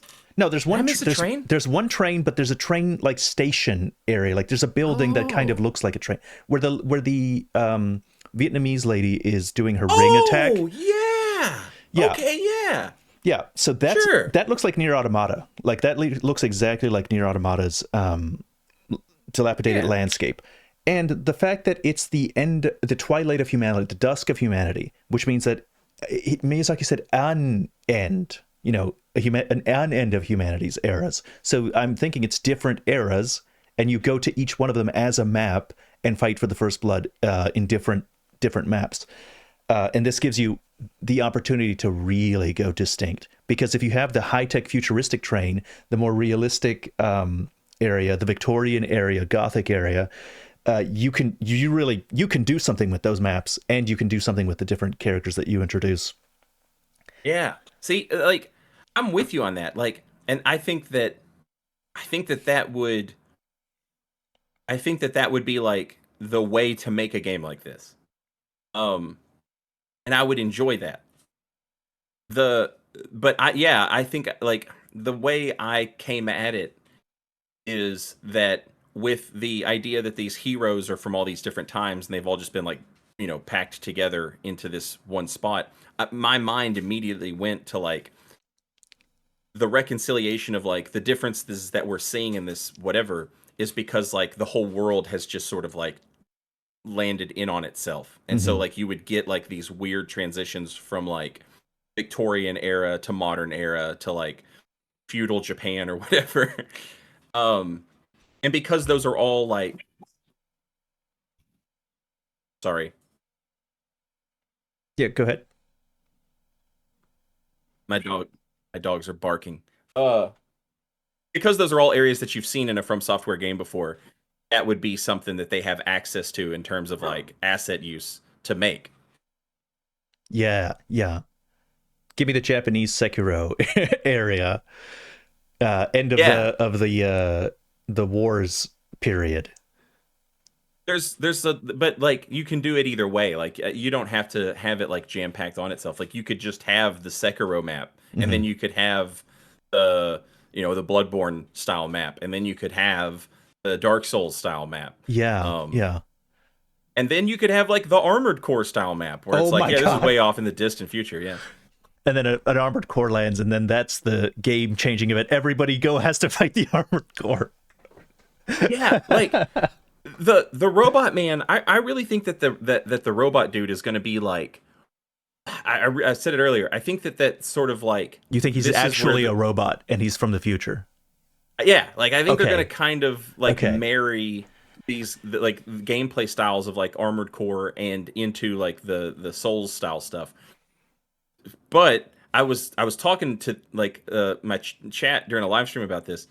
They were like, let me play as like a legit like Armored Core, and I was like, you would just win. Like if you're playing Sekiro and you have to fight a mech, or if you're playing Dark Souls and you have to fight a mech, it's like you're the player, you're supposed to win. This will be hard, but it will be winnable. But if the player has the ability to play as the mech and they're just shooting at like medieval knights, like the player has to have the ability to win. So like the idea of playing as like an Armored Core mech, but the idea of like an Armored Core mech as like a shared mini boss for all the players, Hmm. that would be sick. Yeah. That would be like fantastic. Like instead of the big stone-faced moon coming down, like just a giant robot with machine guns and rockets, and like And all eight players are. if you don't work together to take it out, he's gonna take you out one by one because he's super hard. Yeah, yeah. Yeah. Like I even okay, like I'm in wet dreamland with the idea of like fighting the mech, but like we can like that was something that I had not even considered. But yeah, like what a dragon. You could drop a dragon on 8 players and be like, Yeah. "Hey, figure this out." You know? If they do have different locales like that, we haven't even seen like the really like Dark Souls style uh area. Like we have the Gothic spires, but what about a little older, like just medieval castles? Yeah. Yeah. Like I said, I feel like that sort of stuff, just based off what I read in the interview, I feel like that sort of stuff is on the table, but I also feel like it would be smart to not show it. Hmm. Like, Hmm. get people thinking outside of Souls and Elden Ring. Like, hey, we're playing in different, like, whatever. We don't want you to associate this with, like, we don't want you to think that this is Elden Ring's Duskblood. Like, we're doing that. That's Night Rain. That's over there. Yeah, Um, I actually have that problem with Night Rain, the map thing, because Night Rain is not going to have Raya Lucaria as a map. it's just Limgrave as a map, and then there'll be like little variations in certain spots. But it looks like the aesthetic of the whole, it's Limgrave's aesthetic, basically, the one we've seen in the network test, and that's going to be it. And people don't believe me, but it's true. It's the case, and that's like they confirmed that. Yeah, they confirmed that. They confirmed that. And like the map changes, but it's always Limgrave. It's always Limgrave. Yeah, exactly. So like they might be a spot that's like, oh, there's a large area that's kind of lava-y. But if you walk away from that lava-y map and you point the camera in the opposite direction, there's just more Limgrave. It's Limgrave all the way down. Yeah. And so that's my biggest problem, because I was like, what Elden Ring has such a diverse zones. Why wouldn't you have like 15 different maps? Here's the Leyendell map. At here's least. At least here's the Raya Lucaria map. Here's the Leyndell map. Yeah. Here's the Limgrave map. Here's Caelid. like a Farum Azula. Yeah. Halig Tree. Like a Caelid map. I'm trying to avoid saying Mountaintop of Giants. But basically everywhere except that. Here's the underground map. Here's the Noxtella map. Yes, exactly. Like, here's the Eternal Cities map. It seems crazy to not have that. And like I like I said, like that's confirmed. Yes. But like there's a part of me that's like, they're gonna do an update. Like surely they'll put I know some other maps. I know they're gonna put an update, but like even if it's like even if it's like $10 after release, I'm like, bro, come on. Yeah. No, I'm with you totally. Like they have to. Like it doesn't make sense to not do that, especially if you're a game that is set in Elden Ring. In Elden Ring, you like, already have the assets. You have them right there. And like show the people, Elden Ring. Like, yeah, I know. I'm totally with you. Like, and there are going to be like you see like Celiana looking area with the Celiana architecture. But again, that's just going to be like a small spot in the map that maybe randomly generates or something. And then if you look away from that and you look at the trees and the ground and the sky, okay, it's more Limgrave. They're gonna and that bugs me. Whereas in Duskbloods, if this actually is how it's going to be, and each map is separate and each one has a distinct art style and environments and structure, that's wonderful. That's the one complaint I have about Night Rain. Yeah, it's like Night Rain is going to come out like in a few weeks, right? Yeah, like and a month. When it comes out and I'm actually playing it, I'm going to be like, man, this is fun, this is great. But like all of the wind has been sucked out of those sails because of Duskbloods. Because it's that's the one you really want to play. Right. And I do want to say that like I said earlier, like I understand that I am a very niche part of the FromSoft. So there's a lot of people who are like, no, I want to do this co-op, man. It sounds fun. And like, can I do it by myself? I want to try and run it by myself. Like, I totally get it. I'm not saying that like the way that I want to play is, but it's like, it's literally like they made it for me. You know? So it's like all of the like, oh, I'm gonna get to play a little bit more Elden Ring later this month. Like I'm going to, and when I start, I know I'm gonna have a good time. It's gonna be fun. But like, I'm just the whole time I'm just gonna be like, imagine if this had PvP. Yeah, it's a difference between you played for 100 lengthy hours, you're like, damn, I'm satisfied, and you played for 1,000 hours or 2,000 hours with a Duskblood because you know that's what I really want to play. And the thing is, like, Night Rain is low quality. It is low quality in comparison to Duskblood because it is a bunch of assets that they've already have available, mixed together in interesting ways. And I appreciate the co-op focus. That's really what I'm there for. It's okay, now you're focused on co-op. But those bosses are being adapted to work with co-op, not built from the ground up to be co-op. So, you have Margit, and you give Margit new moves, and you have the Draconic Tree Sentinel, and you give him buddies, and you give him new moves. But you are still just adapting an existing structure with an art style that we've already seen in a world that we already know. So it is, like, Duskbloods is a completely new thing with different maps and different enemies, like 100% new enemies, 100% new characters, new character weapons, and new character ways of moving. Like, it's just completely fresh and new in comparison. And then also, so I'm really looking forward to seeing the new blood, the new directors that we know are cooking stuff up from software that aren't related to Miyazaki. And Miyazaki has said, I'm hands off. I'm not doing anything. Not touching any of that shit. But Night Rain is not that game for me yet because, yeah, it is a new director, and he did direct it from the beginning, unlike Armored Core that Miyazaki directed for some period of time. But this guy is working within constraints because he is still using Elden Ring. That is still Elden Ring. He has to play in Miyazaki's sandbox. Yeah, he can't breach certain story things. He can't really express himself creatively to his fullest extent because he's working within confines. He's playing with those toys, and if he is telling a story, it's very limited to what you can do with that story. In comparison to what we might see. So I am still looking. That's not the one. I am still looking forward to the actual new IP, or not new IP, just completely Miyazaki-less game in the future. Yeah, this is a thing that, like I said earlier, like Tanimura, Hamatani, and Yamamura. It's like, I want to know what I assume, if I had to guess, I would say Tanimura is probably already working on like the the Elden Ring 2 / Dark Souls 4. Like, this is going to be the big one. The Souls I would say one. that, yeah, like I would say just based off of the pattern, like, he did Dark Souls 2 and he started Dark Souls 3, worked with Miyazaki on Dark Souls 3, and then they did Sekiro, and Tanimura was working on Elden Ring. Like, that just seems to be like his role in the company, is he's kind of like the right hand guy, where it's like, all right, this is the big one, we trust you with this, and he just directs on that until Miyazaki's like free to jump on board. That's the way it's typically worked. I feel like at this point, if you let Tanimura do Elden Ring 2 and you don't say directed by Miyazaki, I don't think it hurts it, because it's like Elden Ring 2's name recognition alone.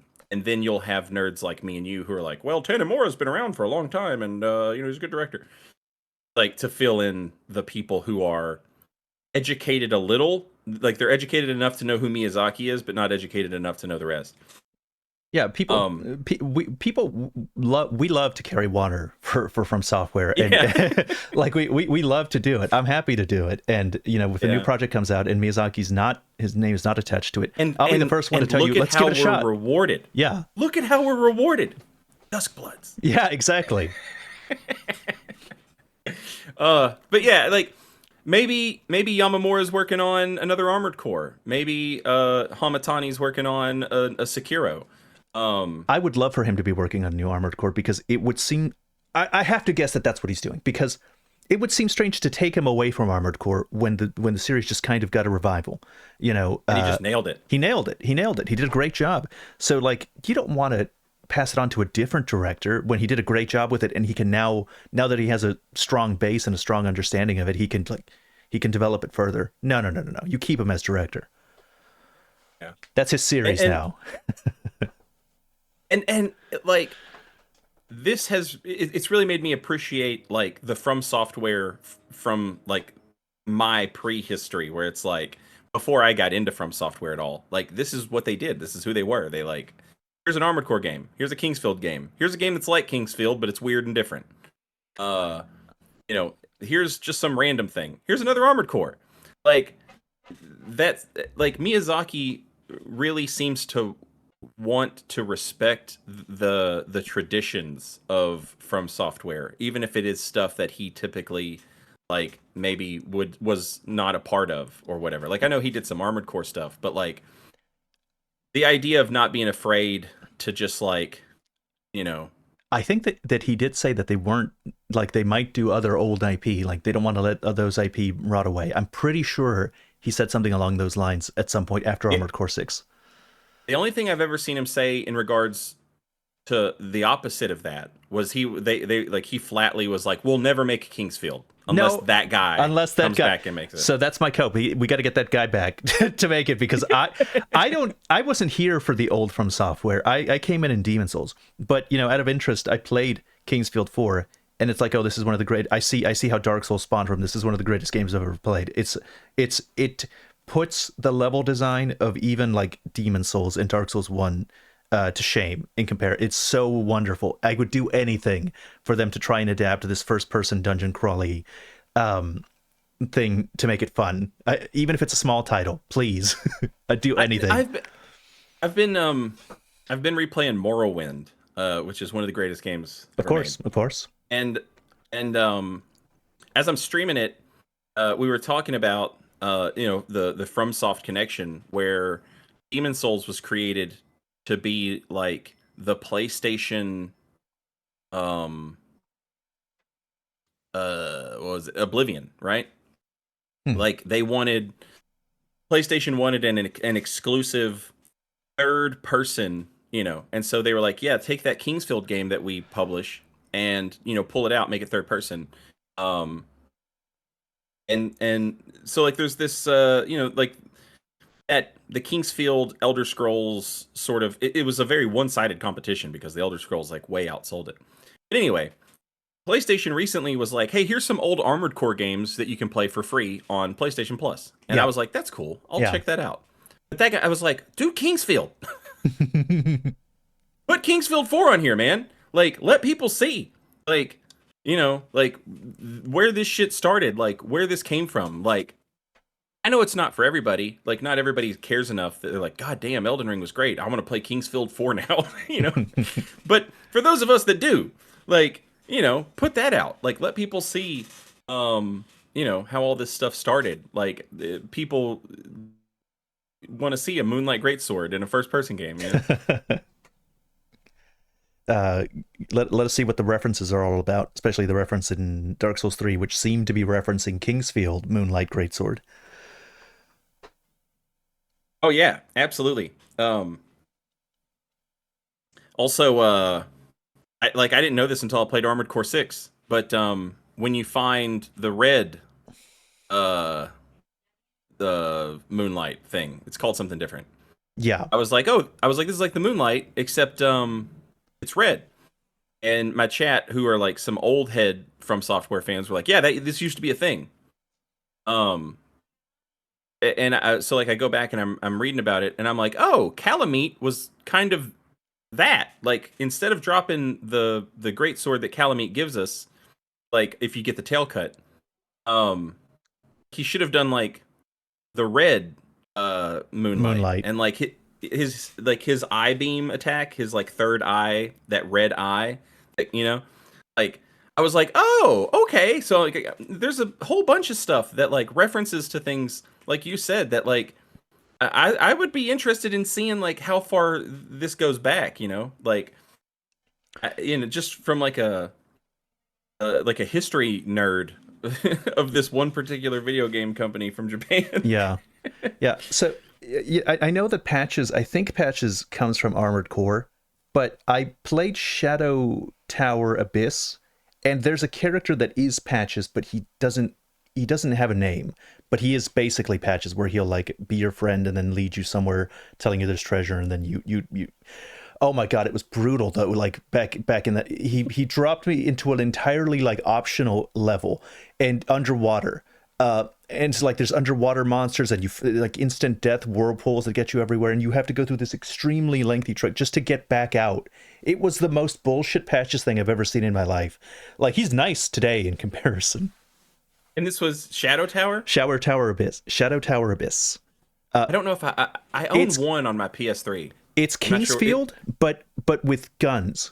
So it's Kingsfield with guns and positional part breaking monster damage. So it's actually you hit different monster parts and it does different effects, which I think is genius. It's genius. It's great. I was like, I try to explain this to people. I'm like, what you have seen over the past like 15 years or whatever is like the Miyazakification of From Software, where like they put him in charge of Kingsfield and you get Demon Souls. And so it's like, that's Kingsfield now. Okay. So a game like Bloodborne is just Shadow Tower. Is there only one? No, there's two Shadow Tower, but it is not any. Okay. Bloodborne is not anything like Shadow Tower, though. Like, it's not. No, but like, it doesn't look like Shadow Tower. It doesn't act like Shadow Tower. The idea of like Shadow Tower is the one that I have is crazy, and I guess it's just Shadow Tower. Yeah. It's like, here's a fully automatic, like modern era machine gun. Yeah. Right. And like Bloodborne is definitely like more into like the fit in the scope of like this, this world that you're in or whatever. But like the idea of like breaking monster part limbs Oh, I and see. like you're, it's like, let's throw guns into this shit. Like what would that look like? Um Tenchu became Sekiro. Yeah, I see. Um Hmm. like Miyazaki basically is like, okay, they trust me with the company, they gave me the company. So I'm gonna believe in my vision, and I'm gonna show you what I think all of this stuff would look like through like the lens of stuff that I like. And so you're basically just getting like Miyazaki's dream games, and he talks about this, like, the masochist spill he went on where he was like, "That's what I want to happen to me," you Yeah. know. It's like you're just getting like the From Software catalog through this weird little fucked up guy's like vision. And I yeah, I God, man, I want access to the old stuff so that like I can see more of it, so In that I can comparison. like, Yeah. yeah, like where he got these ideas. And like, because it's everybody's like, wow, Miyazaki's a genius, and like he is, but like he has a rich, like, like not only is he aping like all of the media that he enjoys, the novels and the comics and the tabletop games and He all also that stuff. adapts them. Yeah, but like he also has this huge library of From Software titles that he can just sort of like, yeah, I want to do some stuff with this, and he's not afraid to like make it, totally different. Like there was an interview with Activision where they were like, yeah, when he approached us to do Sekiro, it was just Tenchu. Like we were just making Tenchu again. And then like halfway through he calls us and he's like, hey, we don't want this to be Tenchu anymore. And at this point Activision's just like, whatever you want, man. Like you're, yeah, sure, it's Sekiro. Sounds great. I, Yeah, I just put it out. I think that a lot of people are like that with Miyazaki. I think he gets his way a lot based on who he is. Yeah. Like the same thing with the Bloodborne thing that you were saying. Like they just don't want to piss him off.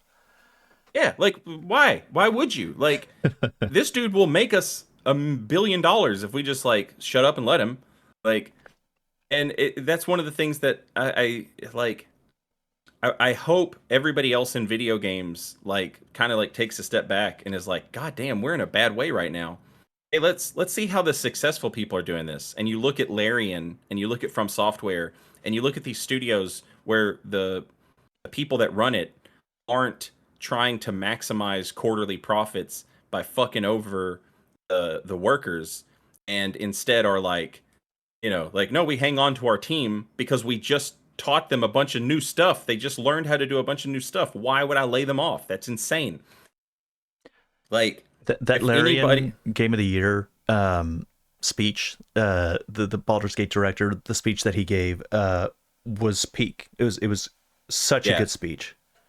yeah, that like the he got like a standing ovation in the theater, Mm-hmm. which, and it was like yes, everyone shut up and listen to this guy. And it's like, Miyazaki's a Japanese developer, and he seems to be like a pretty quiet guy in comparison. But like, I'm glad that Larian dude is as loud as he is about this stuff, because like this dude just like, he just made the game of the year, critically acclaimed, and it made money, and he's telling you how he did it. And like, he's just telling you that like your entire model is wrong, and if you want it to be right, here's the formula. Right. Like, yeah, I From Software, I think, and Larian, and the studios that are like that, I think, sort of hopefully represent like a hopeful turn in, like, here's how video games can be successful and also not entirely anti-consumer and anti-employee, you know. I hope so, but I think we've run out of time. I'm out of I'm out of time. This has been It's the okay. Go back Miyazaki and Glazing podcast. yeah, just delete like the 45 minutes where we talked about Nausicaa. Well, I'm sure we'll have more to talk about. Like more news for Duskblood will come out, and we won't talk about it there either. So That's right. I'd be happy to have you back on. I'd be happy to come back. All right, this has been the Yggdrasil podcast. Thank you all very much for coming.